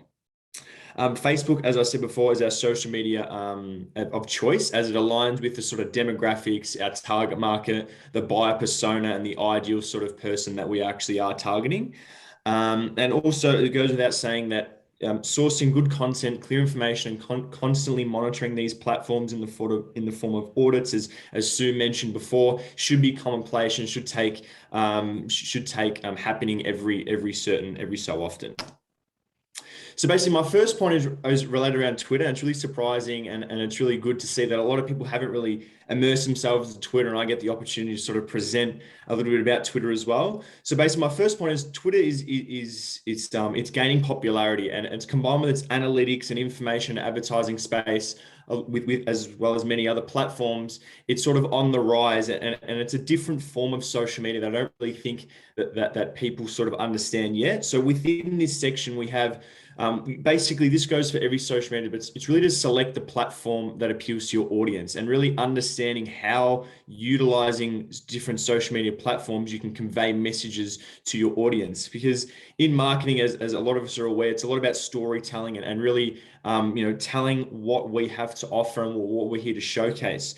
So really understanding that is a key part about being and figuring out your social media. Next is to outline your goals. I'm not sure if you saw this, but it was on Sue's presentation as well, with the little Maslow's theory of hierarchy of needs. And that's basically just a tool. These are all tools that we can use and understand and develop our strategies. So as we can have at the bottom of a pyramid, it's sort of the needs and the wants. So understanding these sort of tools allows you to say, if you are on Twitter, to really think about, what message am I portraying? What does my target market really need to understand? What do they know, and how am I going to deliver that to them?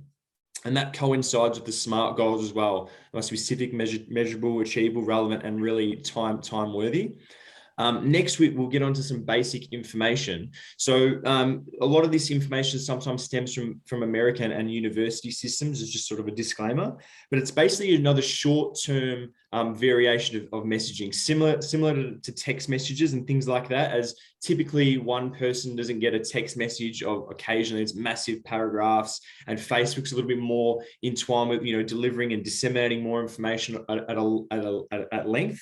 Therefore, Twitter has the 150 character word limit. It's more derived for photos and video content, as well as really sharing other people's content as well. I think that's very important to understand when acknowledging Twitter. So moving on, Twitter has actually some real contribution to marketing and recruitment for educational institutions.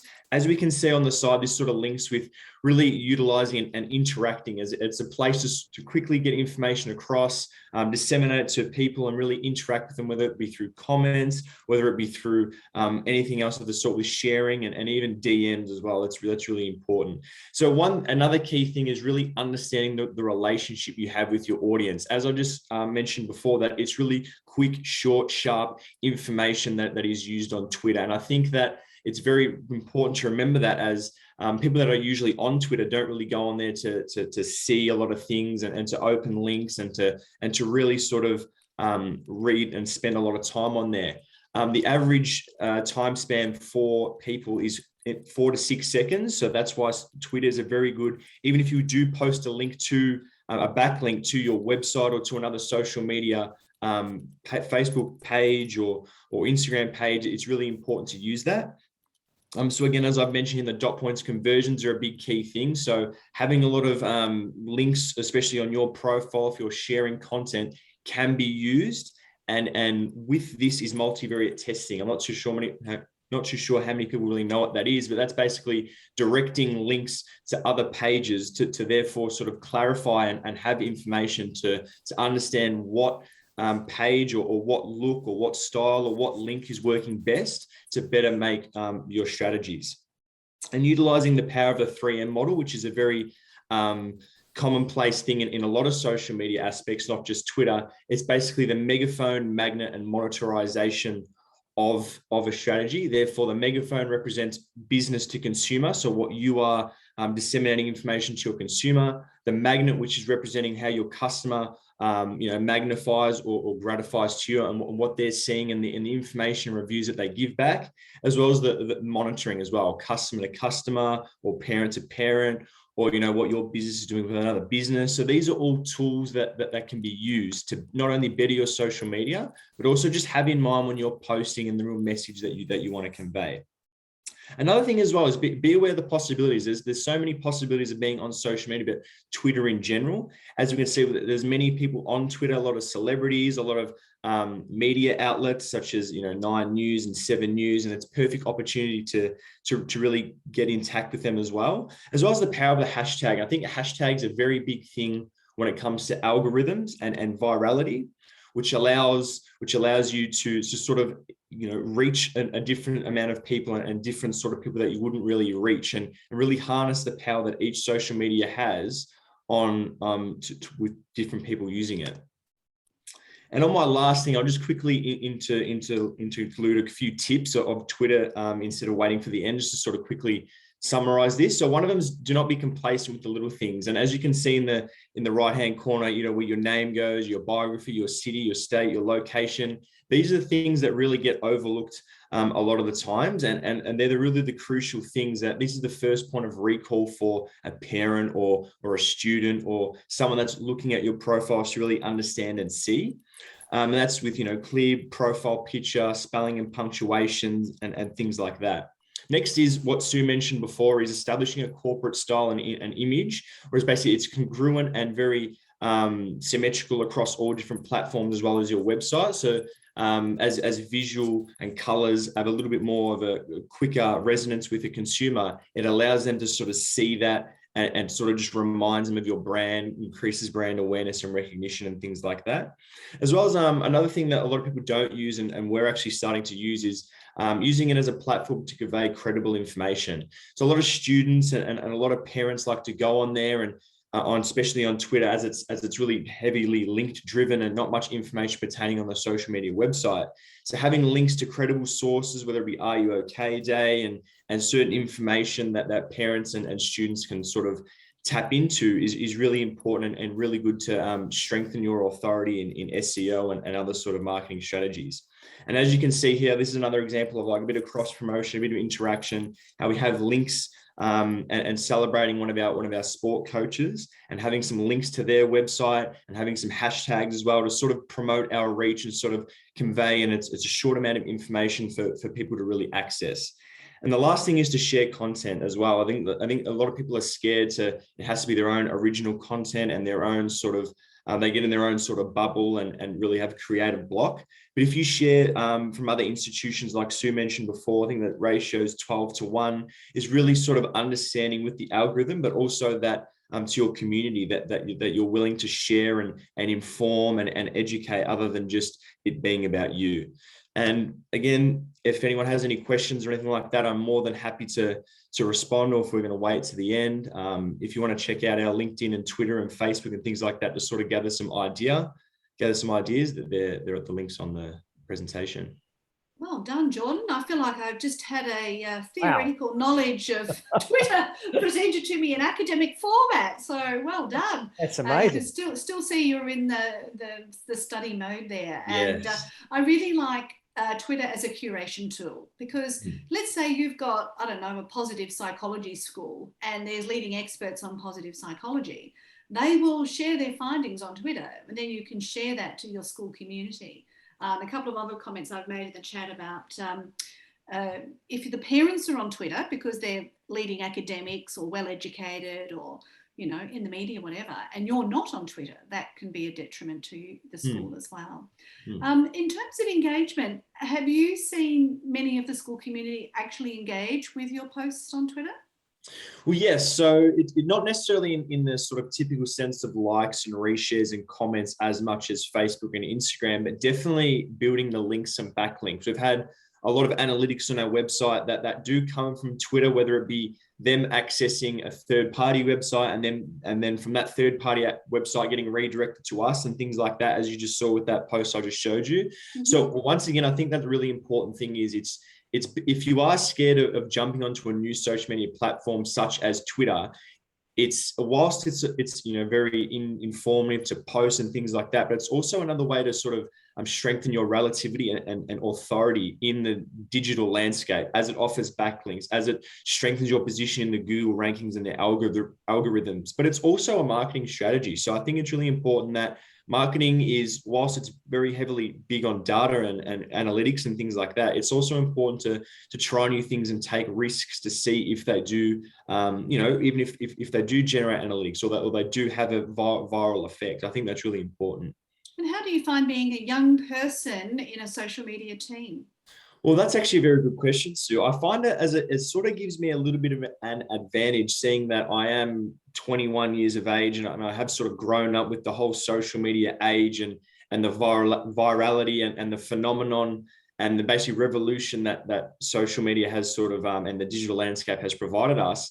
But I think it also gives me a little bit more strength and advantage in the sort of speed and the sort of understanding, as I know that I don't want to speak on behalf of everyone here, but I think that the older generation is very difficult in understanding and really how it sort of disseminates information and how people sort of react to it.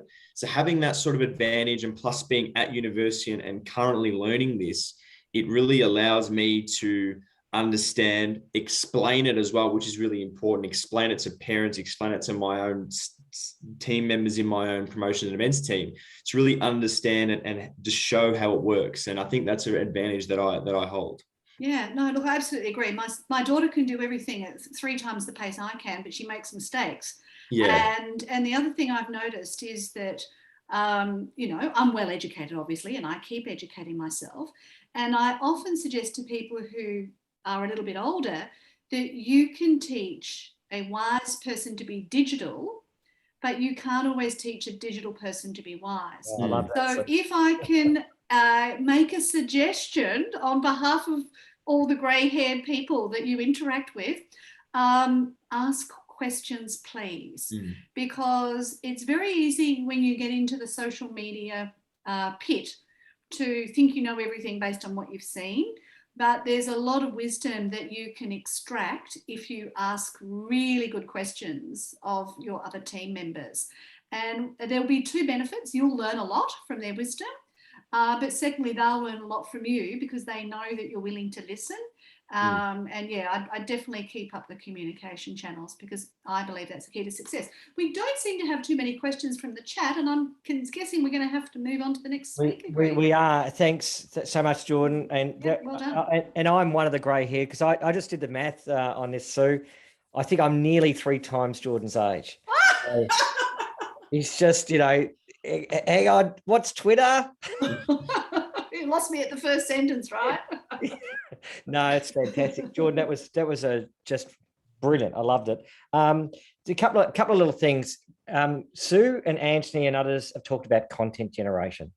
There's an awful amount of content out there, and Anthony and I are just producing a show, Sue, on the Ticker News global news feed, which is an online streaming service that has started up in Australia and Singapore. It's only about 3 or 4 months old, and we're producing a fortnightly live-to-air television show that goes for 15 minutes.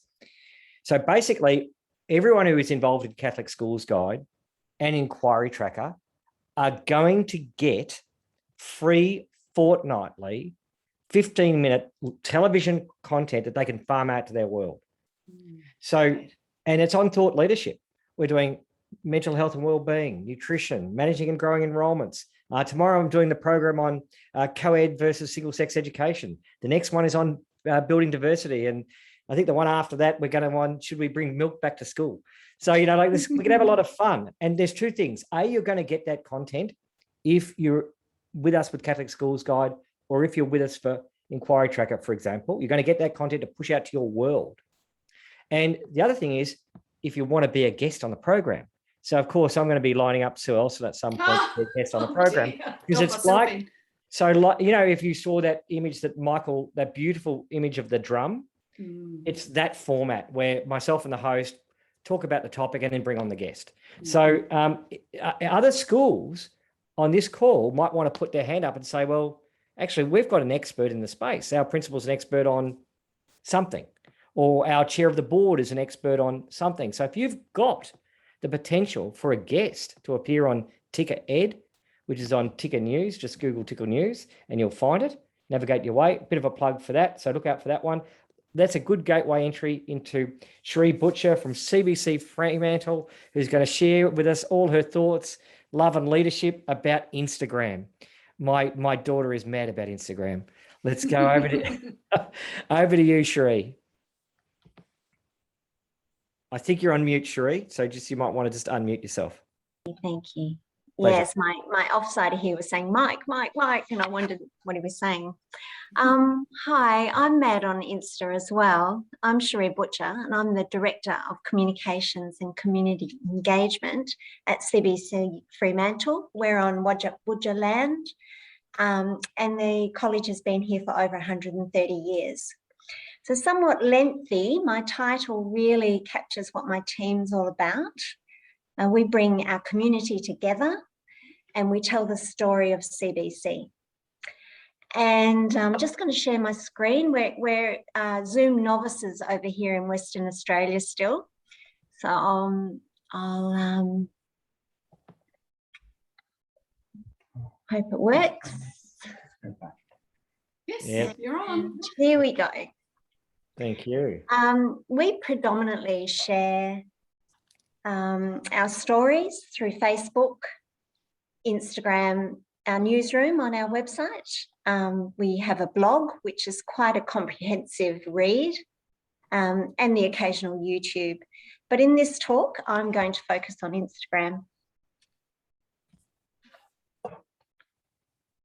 And hopefully, there we go. So we've got a team of 5. there's me. I've got 15 years experience in education. I'm a communicator, a copywriter, a graphic designer, and a storyteller. And telling the story is hugely important, I feel. I feel this is what authentically gets across the message and engages people. I commenced at CBC in 2013, along with our part-time events coordinator, Michelle Ainsworth.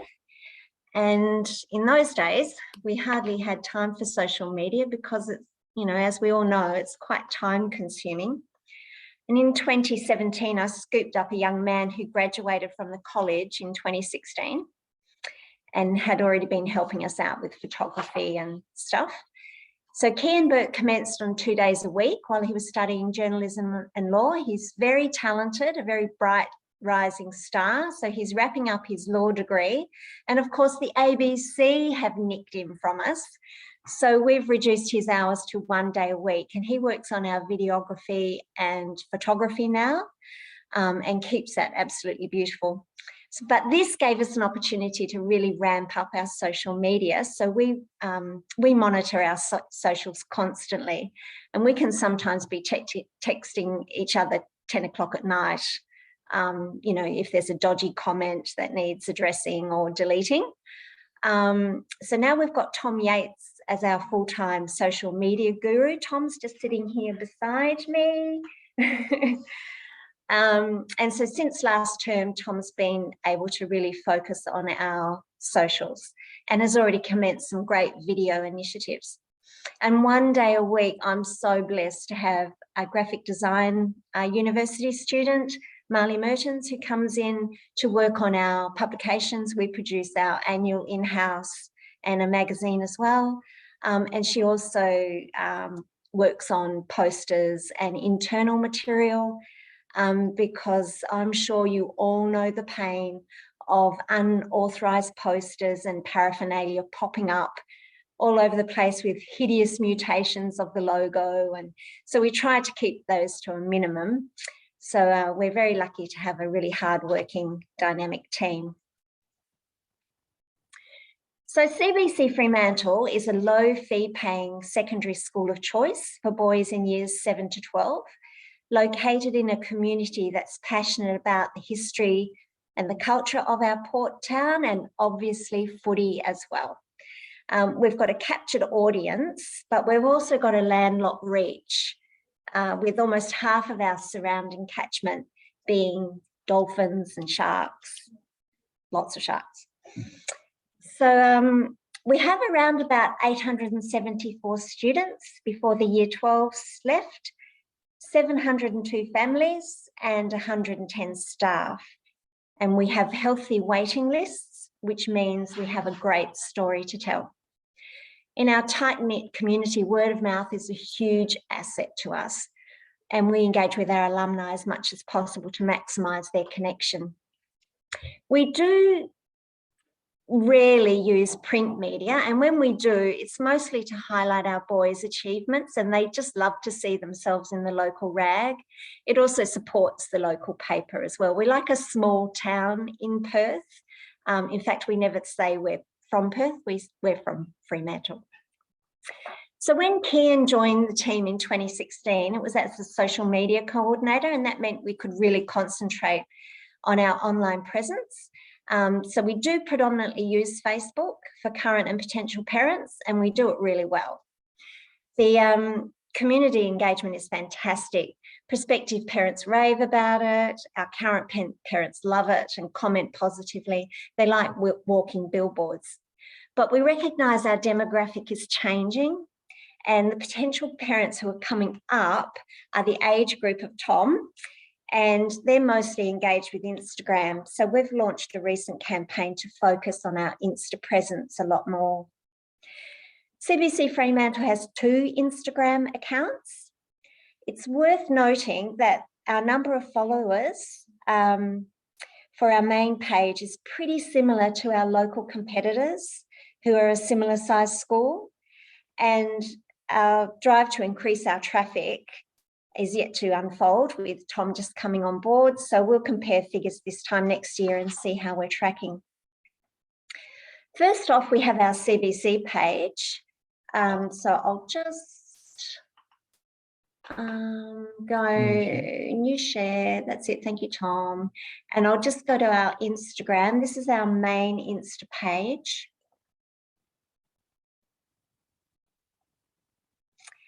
So on this page, we celebrate formal and informal achievements of the students, and we keep this page attractive and even a little arty. Posts with community activities do really well. That is with the students engaged in the community.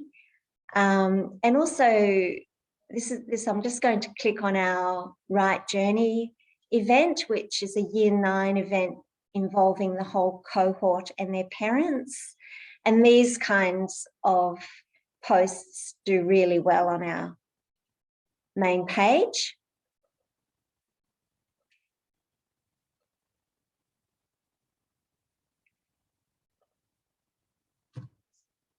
And things like NAIDOC Week, activities, community activities like that, things that promote a real social justice initiative do really well. People are liking the message as much as they're liking the college, I think, with these kinds of posts. We also use this page to really highlight our faith activities. And we really concentrate on telling the story of the CBC journey, which is all part of our lexicon.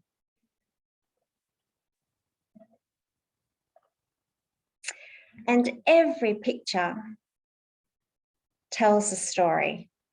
And this one here is our Remembrance Day event, which is a beautiful event in our cloisters.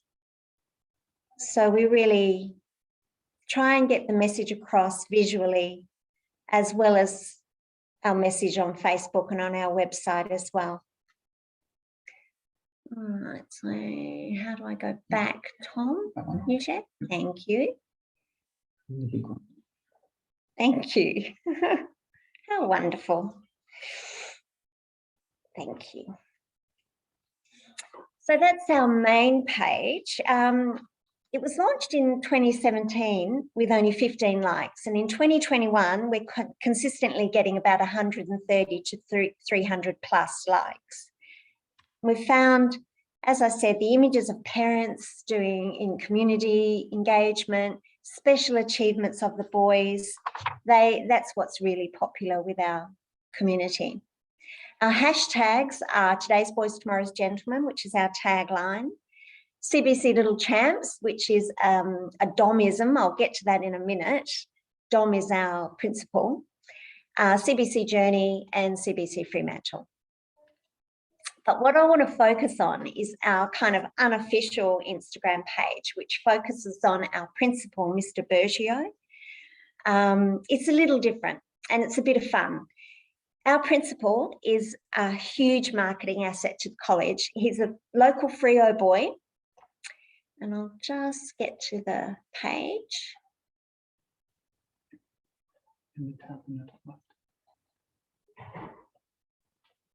I'll just bring up Dom's post here, or rather Tom will bring up Dom's post. So there's nobody quite like Dom who gets across our key messages. He's a man of immense faith and strong family. And so we set him up with an Instagram account that gets all this across. He was initially really reluctant. He said he didn't like to be in the limelight. We just laughed. And sure enough, he's taken to it like a duck to water. The secret to Dom's Instagram is that it looks like it's something that he runs himself. In fact, when Tom first started here, he thought that this was Dom's own page. And it shows his love for the boys and the school, and it's just pure gold.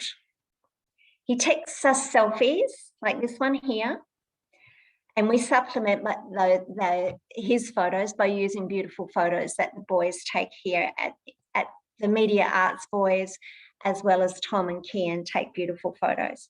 There's pretty much nothing that doesn't work on Dom's page. He tells the story of the college quite spectacularly.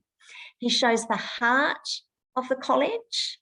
Here he is pictured at an old boy's 80th birthday party. Sent us that photo in. Here he is pictured with Marcus Hayden in the vet course. And here he is pictured with JJ, who popped in. JJ won the Melbourne Cup in something like 1956. And there's JJ with his granddaughter. And he shows that everybody counts. And that the journey of the young man at our school, their transition from a child to an adult, is under his watch.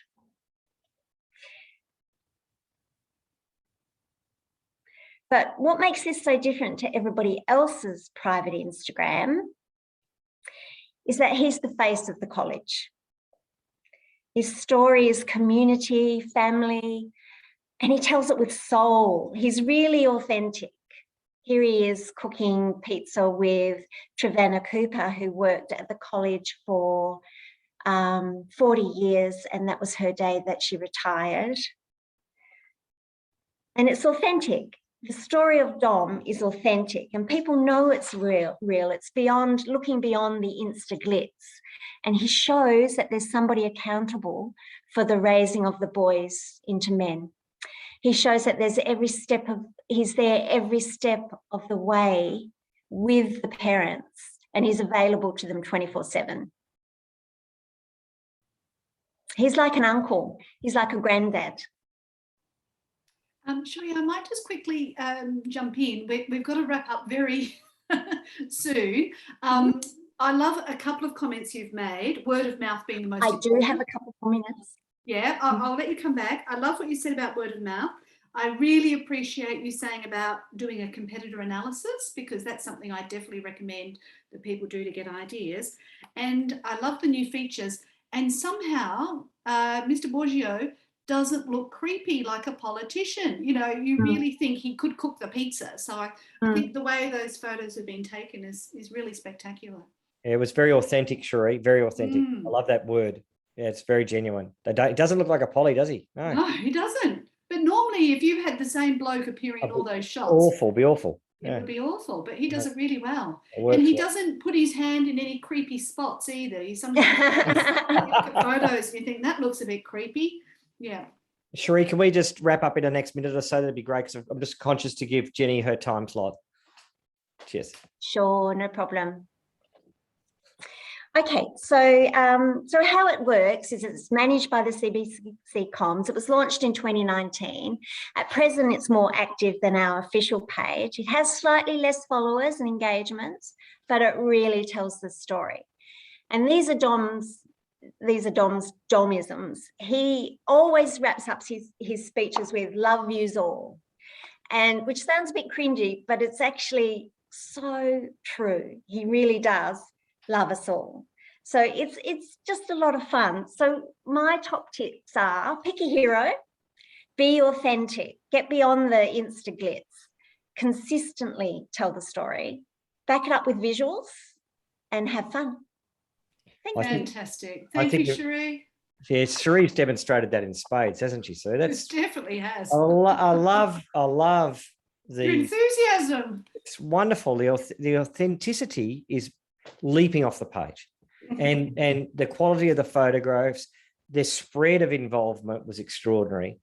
Thank you so much. That was great. We've got 10 minutes. We're probably going to go a few minutes over. I'm so thrilled that everyone's still staying on. We haven't hardly lost anyone, so it's great. If you could just stay on and maybe stay on for 15 minutes, that'd be lovely, because we're going to give Jenny the respect to hear what she has to say.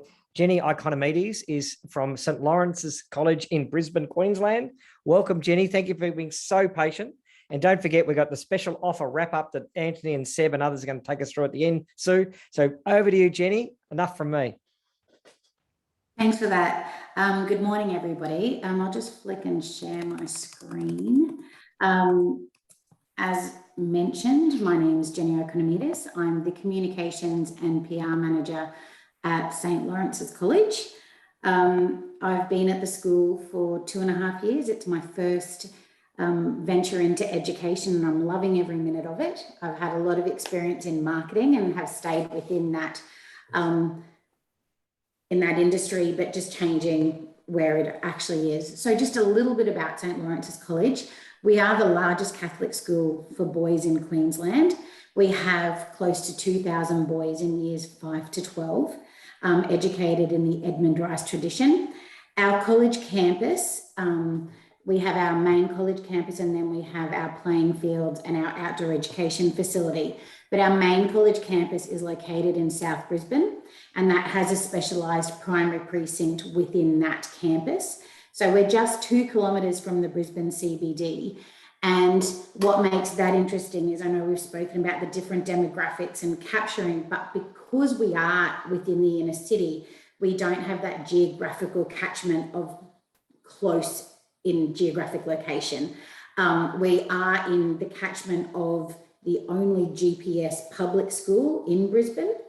So a lot of the local children do tend to go to that school, but also then our location, because we are so central, public transport, we have kids coming from all over metropolitan Brisbane and beyond.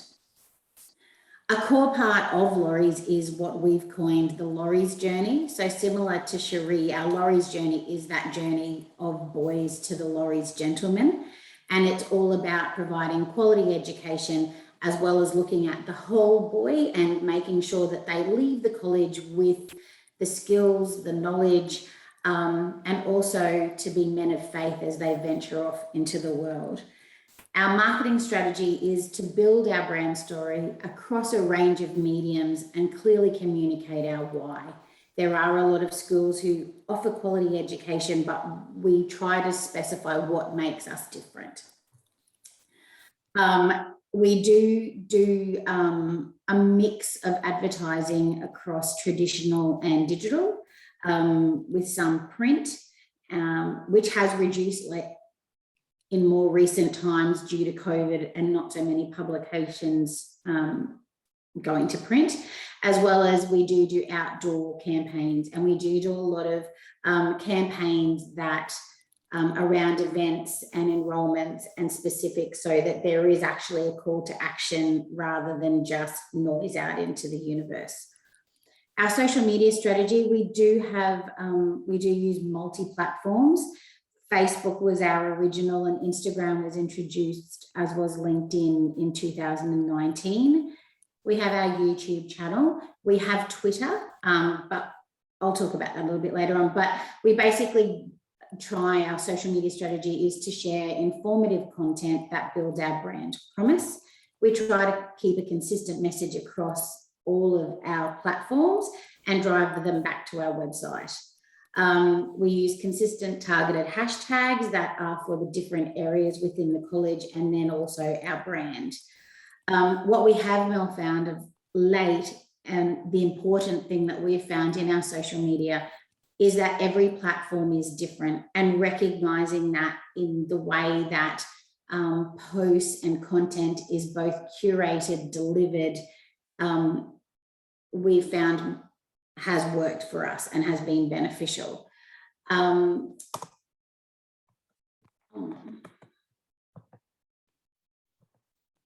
So at a glance, I just thought I'd do quickly over where I'm going and how we then use LinkedIn.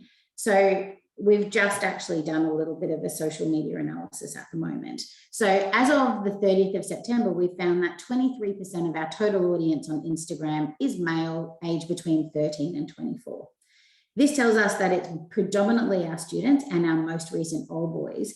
And that's evident in the interaction that we have with our posts. There's not comments, it's a lot of likes. Our top post so far in 2021 on Instagram was, we've got a student in year 12 who actually debuted with the Brisbane Lions first team. So that was the main post, that has been the most engaged post this year so far. On Facebook, our largest demographic is females 45 to 54, which is really our mums. And you can tell that the engagement on Facebook is a lot more of comment and community engagement and feeding off each other. We had Delta Goodrum at our college in May, and that was the top post on Facebook.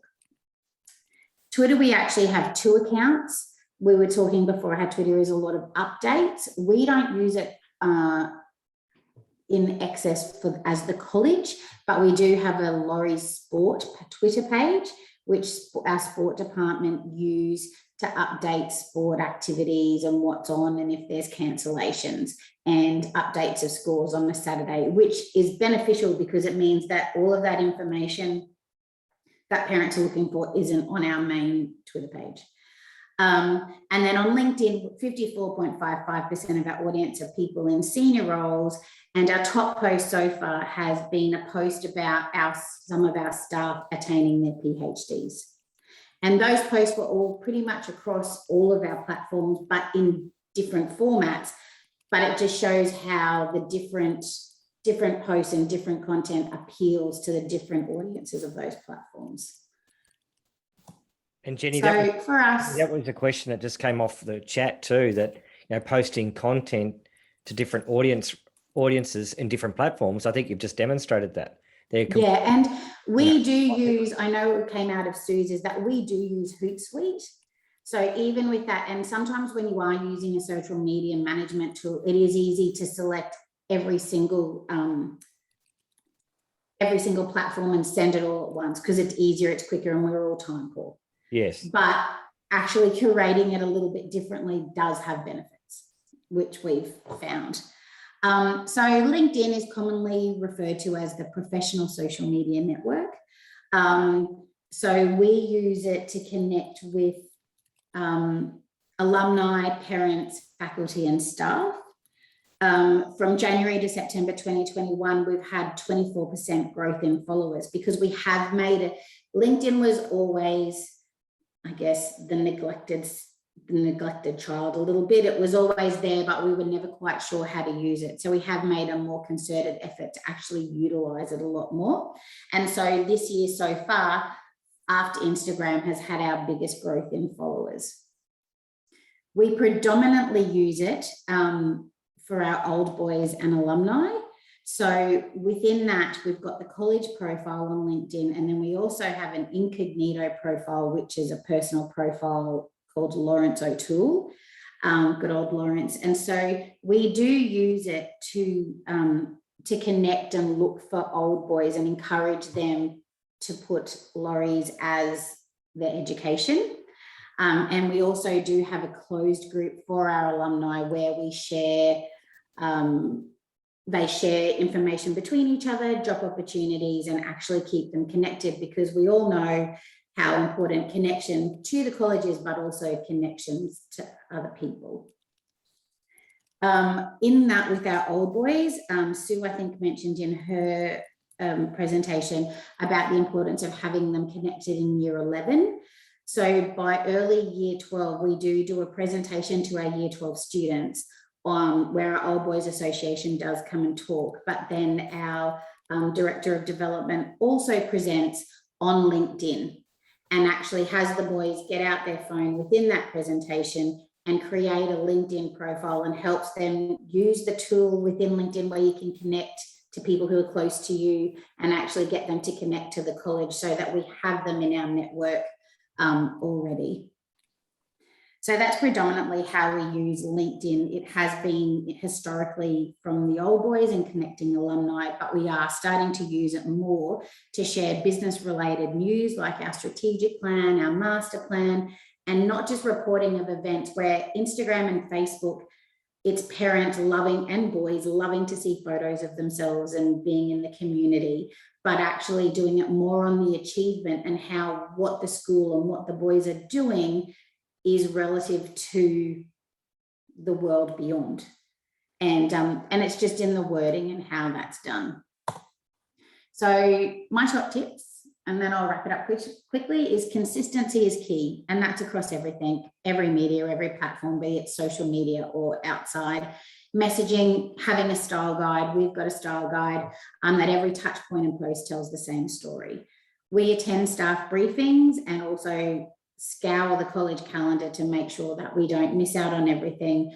When we have staff development week, our team does a presentation, just encouraging teachers to send us their information and their photos, quite openly saying not everything may be used, but if it's not used there, it will appear in our college newsletter.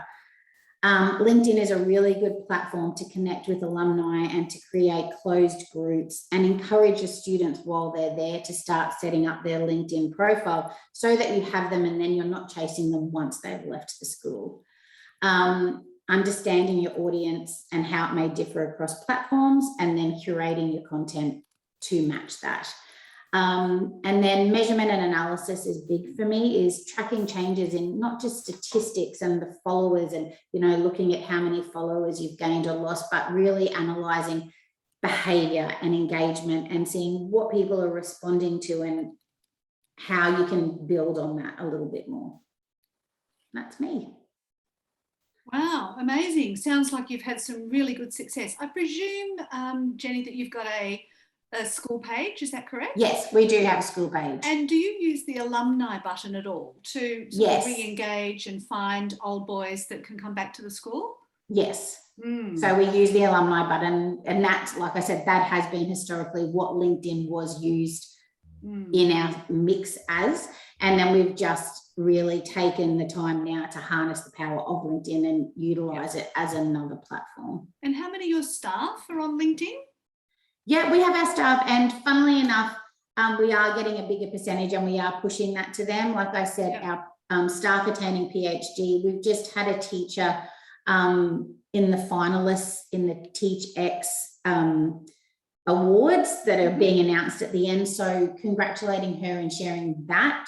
And we shared the actual TeachX post. That actually gained a lot of traction as well. So we are finding too, sharing, as you were saying, sharing content and not having to curate all the content. Yeah, that's fantastic. And have you done a LinkedIn event yet? No, we haven't done LinkedIn events. Well, let me rave about them, because and the reason I say this is they remain on your LinkedIn profile. So just like all your videos are on a tab, your events can be on a tab. So I wouldn't suggest it, for every stage production and every sports day and that kind of thing. But things like, open days or, big celebrations, stuff like that, definitely would encourage you to put it on as a LinkedIn event. Because when people register to attend, it appears on their LinkedIn profile. Greg's going to this event, and so everybody who looks at Greg's profile will say, gee, that looks interesting. And then they might join as well. So, in the good old days of LinkedIn, you used to be able to show that you were interested in the school and add it to your list of preferred options when considering it for, your student. And that was pretty impressive, but that's long gone. But the good news is there's been an enormous range of new features added to LinkedIn in the last 2 years. And by far and away, it is my absolute favorite platform. And the reason being, it's suitable for building relationships.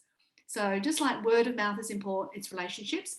And I'll just share a quick tip that you may or may not know about, because Greg says you've got to get people to get their phones out. From now on, anyone you meet, I want you to share your LinkedIn QR code with them. So to access that, you will open the LinkedIn app, and in the search box, there's sort of 4 kind of dots. Then you get your little QR code, and or you can use the camera. So, you can turn the camera on instead, and then you can connect with one another immediately. Fantastic. Now, when you do that, don't press the connect button or the follow button. Press the more button, right? When you press the more button, you can personalize your invite.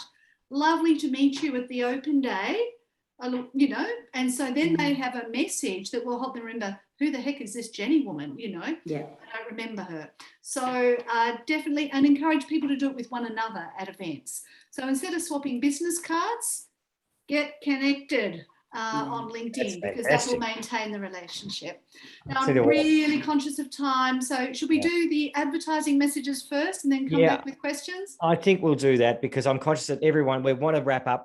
We'll do 3 minutes special offer in. 3 minutes of special offer. I'm going to bring up my screen. I'm going to throw to Seb, then I'm going to throw to Anthony, then I'm going to throw to myself, because there's three offers. Jenny, that was brilliant. Thank you, and so thank you for being so patient to take up the last position. Someone has to be first, someone has to be last, and which reminds me of Squid Games. It just came into my head last night. That's a scary. We could spend 2 hours speaking about Squid Games. That's very Orwellian. Let's bring up my screen for a moment and hit share, and I'm just going to make sure that is on the screen. Is it, Sue? Yes. All right, I'm going to throw it back to Seb with his James Bond-ish background there. Yeah, my background, yeah. Yeah, very James I Bond. thought I'd just have the, That's thanks, Greg. right. I thought I'd have the blurred background, but I've got the new Bond film background going. So that's all right. That's all right. Maybe. Seb, I've got the offer on the screen here. Just walk us through it, please. Yeah, so anyone attending today, if you want to navigate to our website, integrateab.com.au, and then scroll down the bottom and find yourself on our Facebook page. We've posted an image of the Sam Lab Alpha kits that we're going to give away, and a little blurb about today's event. So feel free to pop. Someone's already put a message in there, so feel free to pop a comment in there with your school name, and we'll randomly pick 3 schools out and send you a new Sam Labs Alpha kit, robotics, really great for STEM and other learning. And then just generally speaking, we've always got some technology deals going on. And at the moment, if anyone's looking for interactive displays for their classrooms, one option we have is Smart, and we're giving them away with a 4K Logitech Brio Ultra HD webcam free of charge as well for Zooming and Teamsing and things like that. So, and outside of that, if any schools are interested in, need some help or some advice with their technology in the classrooms or greater school area, just give us a buzz and get in touch and we'll help you out. Seb, that's just absolutely fantastic. Thank you very much for all your support and those great offers. So make sure you contact Integrate AV. Make sure you mention the connection to Catholic Schools Guide. Speak to Seb and he'll sort you out and look after you. And over to my brother-in-arms in San Francisco. It must be nearly gin and tonic time over there, Anthony. What time is it in San Francisco? It is just gone 8 p.m. in the evening, and it is definitely gin and tonic time, and I'm about ready, I must admit. But listen, I want to actually say I've done a few of these things with you, Greg, over the last year, and the quality of the content, I think, is just amazing. The stuff that the presenters have presented today. There's takeaways that every school's got to. I think people have just taken 1,000 notes today because it's just been awesome. So I've enjoyed listening to all the speakers. I think you've all had amazing content. So as a sponsor, I'm thrilled that we're providing this free value-added educational material to schools to help them do something that's so important, that is to market themselves and to get enrollments. I mean, that's the goal, right? That's the goal. So on that note, Greg, that's what we're trying to do. We try to make sure that when you do all that great social media stuff and you drive traffic to your site, what do? You tell amazing stories to capture a lead. And so Inquiry Tracker is all about helping you capture leads, whether they're to register for events, a personal tour, make an inquiry or ask a question. We have a whole system to automate that process. And we really want to make sure schools can have an amazing 2022 year, right? And so to do that, we normally have a $3,000 establishment fee for our pipeline and apply products. So we're going to discount that by $1,500. That's just a one-time fee. You'll save $1,500, which is a huge amount. And then furthermore, if you sign up, the sooner you sign up, the better you're going to do, because we will not invoice you for your subscription fees starting until January. And it depends on the size of your school, but it's a minimum of a $1,200 saving. If you're a large school, it could be a lot more. So we'd love to be able to help out. And if you're interested, you can either email Greg or myself. I'm just Anthony at inquirytracker.net, and we would love to help you out. So thanks, Greg, for an awesome session today, and the speakers. That's fantastic. And thank you. Obviously, my hat is Catholic Schools Guide today because we've been publishing that for 12 years. There's 2 types of offers. If you're in basically a school in Melbourne, Sydney, or Brisbane in the greater area, you are eligible to go into our print edition. And we are upgrading from the standard package to our top premium package with loads of digital extras. Is $1,000 worth of extras you'll get right now. So you're going to get a call from Sandra or Christy or Damien or Aidan. One of our team is going to call you over the next week to say, would you like to be in the print edition? If you're in one of those and you haven't booked, it's not too late. and an edition comes out in 1st of February, and it gets you all the digital website stuff. Now, if you're not in those areas, if you're in South Australia, Tassie, WA, Northern Territory, ACT, or in the regional areas, you will get, wait for it, Sue Elson, a free featured page listing on our brand new website for 2022, no charge, absolutely free. So does it have the school name in the URL? You betcha. It's all there. Fantastic. It's all there. It couldn't, it's gold, Sue. It's and gold. do you link to all their social media profiles? Absolutely, Sue. Amazing.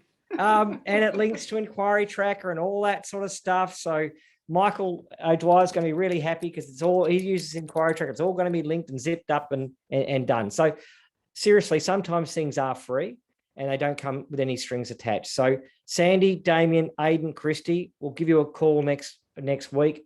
One of them will call you. You won't be called by all four. So, and I'm just going to stop sharing my screen and come back. I know we've got some Q&A, and I know we've got a lot of people still on chat. So what we're going to do, Sue, is formally conclude and say thank you. And thank you to all of our panelists, Cherie, Jordan, Jenny, Michael, Seb, Anthony, you, Sue, everyone. Thanks for being such good support. These people give up so much of their time and have shared so much. What I love about the education sector, Anthony, and I know you've worked in the commercial space for a long time, is how collegiate it is, and how willing people are to share genuinely their thoughts, and it's been great. Let's take some Q&A. If anyone has to drop off, we fully understand. The record button is still on. And of course, if any of the panelists have to leave, of course, we understand as well, because we've had you for a couple of hours now, and I'm very grateful for your time. But Sue and I will stay on board, answer some questions. Thanks to everyone. That's the formal wrap up, and we'll proceed to some informal space now. So. Okay, so I'm trying very hard to keep up with all the things in the chat, and I'm not doing so well. I've answered some questions, but I'd just like to give Jenny, if she's still here, another little bit of time, because I think a lot of people underestimate the value of LinkedIn. A couple of other quick questions for you, Jenny. Has your school published any articles on LinkedIn under the school name rather than under the principal's name? Not so much articles. We do, our principal, we haven't actually used him. We've got our Dean of Teaching and Learning, and we've done some of his articles because he's attained his PhD, so he has articles to share. So I've used him a little bit more in that sense, as opposed to our principal, and really trying to build the profiles of the different leaders within the college, within their speciality. Okay, so the thing is, it is a new feature. So at the moment, if you open LinkedIn, write an article is one of the choices in the middle of the news feed. If you press in that post box, you get 8 options instead of 4 options. When you go to write an article, it will ask you if you'd like to publish as Jenny, or if you're the admin for the school, for the school. As the school, okay. Now, the benefit of this is that all of the articles that the school wrote will be in the post tab on the school page. So then you have that permanent content that sits there on the, the school LinkedIn page. Yeah, so just a suggestion for you. Might be worth, putting 3 a year up on there as articles, because articles don't get removed. They're permanent content. So if you made it a search query that people would look for, so for instance, if you Google tough love unemployed, I've written an article on LinkedIn. It's #1, page 1 of Google, and I wrote it back in 2017. Well, Wow, okay. Yeah. So those articles can be really, really good value for you. Okay, now in terms of the difference between the people following you and the people who are alumni, is there a significant difference in those two stats? There is a little bit. Our alumni following is more people who have connections and are parents and potential parents, and our alumni and our students don't necessarily follow as such. Right. So what I'd suggest, I don't know whether this is an option in Inquiry Tracker, but if somebody's shown an interest in a school, if they received a confirmation email and says, we invite you, because you're interested in this school, to follow them on social media. because I think that would be a good point to do it, because the more followers you have, right? And say I'm looking for something on LinkedIn, if I'm already following that school or company, then they're more likely to appear in my search results. So yeah, as it's sort of a thing, don't forget to get all those followers as well, not just the people who choose it. Yeah, we do actually in some of our communication out in our when we've got inquiries and leads coming in, we do encourage them. That's one of the closing lines in some of them, especially for when people get their letter of acceptance. We encourage them to follow everything, and when they've filled in an application form and when they've done inquiry, we do not just have it along the bottom of the email, actually put it into the content and encourage them to follow so they can stay up to date with what's going on at the college. Perfect, yeah. And, you know, I like to make it a little bit sexy, the latest news and, you know, everything you need to know, blah, blah, blah. Make it as sexy as possible because, yeah, you really want those leads. Just one of the questions from the floor for any of the panelists, Michael or Anthony, just your thoughts on, and this might be meritorious for a new forum next year. One question about our view on podcasts, guys. Mike, are you doing anything in podcasts? Anyone doing podcast stuff?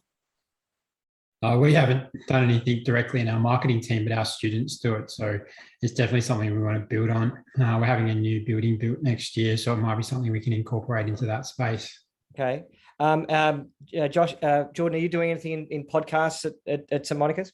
No, nothing in relation to podcasts, although we have looked into it, but obviously with everything going on, and it's been very difficult to of course, yeah. No, it was just one of the questions off the chat. And of course, if any of the panelists have got any views on anything we're talking about, just chime in and say it. I just had a comment on that too, Greg. Yes, there are schools that are doing it and they use it as a learning exercise, but I just want to warn people, it's an extremely time-consuming exercise because to record, to edit, to distribute, to get guests, to do it on a regular basis, you know, and a lot of students come and go. So you get that loss of enthusiasm. And if somebody's not leading a project, in every industry I've worked in, they sort of fall over.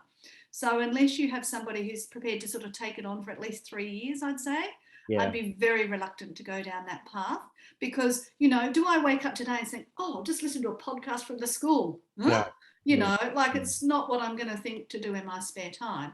But yeah, so I wouldn't be my favourite choice. And I would add, Greg, I actually agree with you, Sue. I think anytime you take that challenge on, you're sort of biting a fairly big piece off.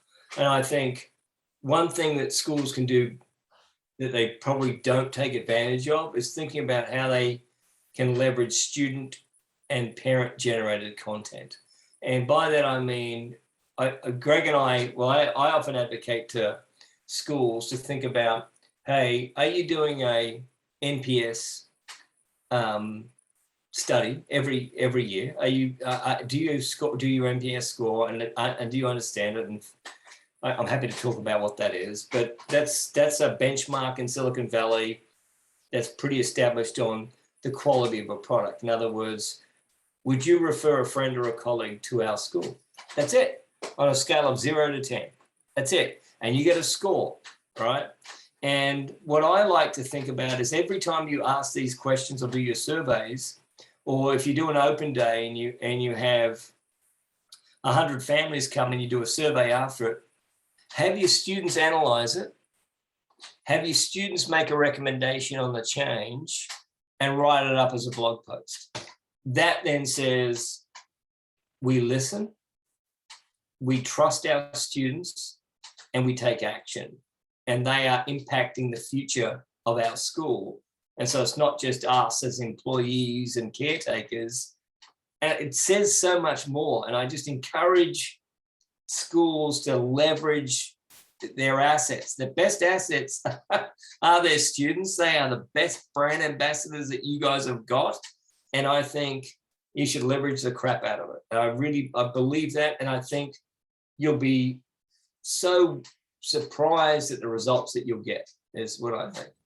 Now, the other benefit of doing something like that is you'll actually find that the students can add those sorts of things to their resume, to their LinkedIn profile, as real world projects of applied learning, all those sorts of things. So I often recommend to organisations who operate with zero budget to allocate a volunteer coordinator and then just get the volunteers to do all the work. But so many people think, oh, I want to be a martyr and do everything because, you know, only I can do it. That's not the way to operate. It's much better to have a coordinator and get the volunteers in.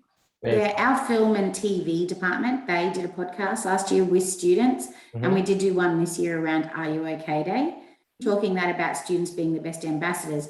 At our open day, which we get over 1,500 to 2,000 people at,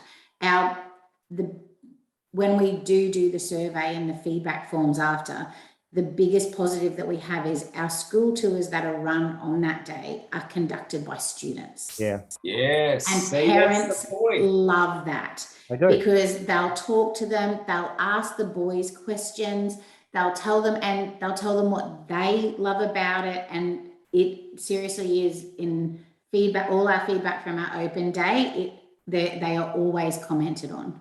Yeah. And it's uncensored. That's yes. great. And last year we had Kylie Lawty from Santa Maria College in Northcote, Melbourne, who probably runs one of the best student ambassador programs I've ever seen.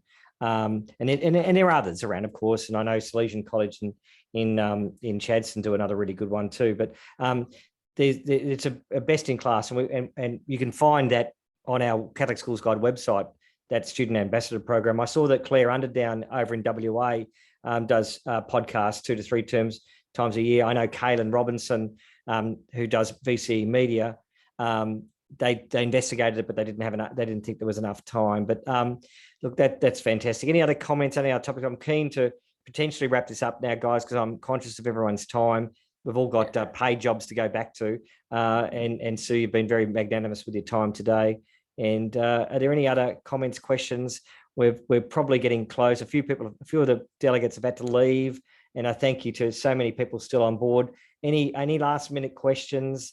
A lot of familiar faces. There's Gianni Chen and Claire Underdown and Alison Albarico, Aidan, Melissa, a lot of Mohammed. Hey, Mohammed, Narelle Page, nice to see you. Robin Herrera, lovely to see you still on board. So many familiar faces to me. It's lovely to see so many people supporting us. Of course, if any of the delegates want to put their hand up and be a speaker next year, Sue, I reckon there's a bit of expertise.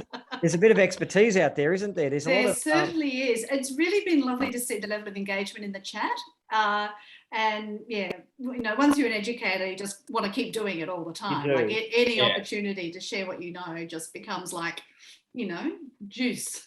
Yeah. All right. Well, I'm going to let each of the panelists say a formal thank you and a wrap up. So let's throw to Michael to say your closing remarks, then to Jordan, then to Jenny, Anthony, and Sue. Please, Michael. Thanks, Greg. Yeah, it's been great hearing from the other schools to hear what they've been doing. So plenty to take on board, and we can implement that ourselves. Thank you. Thanks, Mike, for being such a great sport today. Jordan, over to you.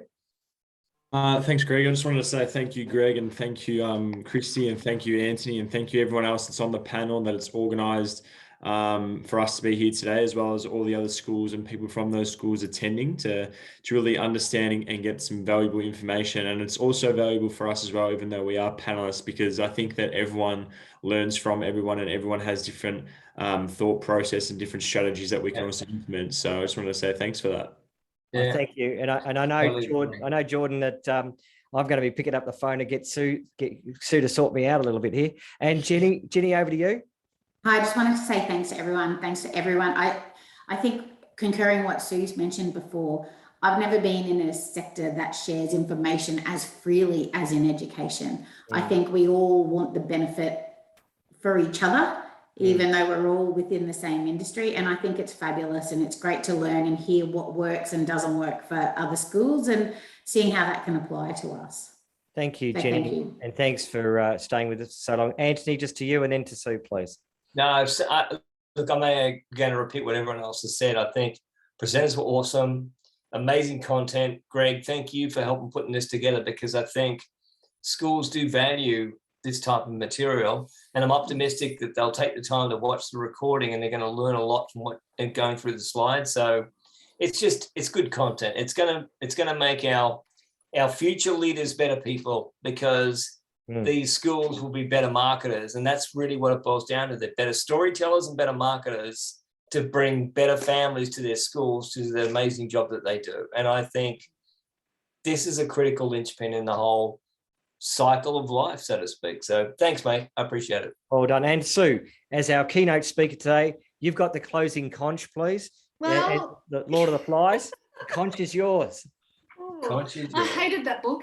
So I'd like to say farewell from Cherie, from Fremantle, first of all.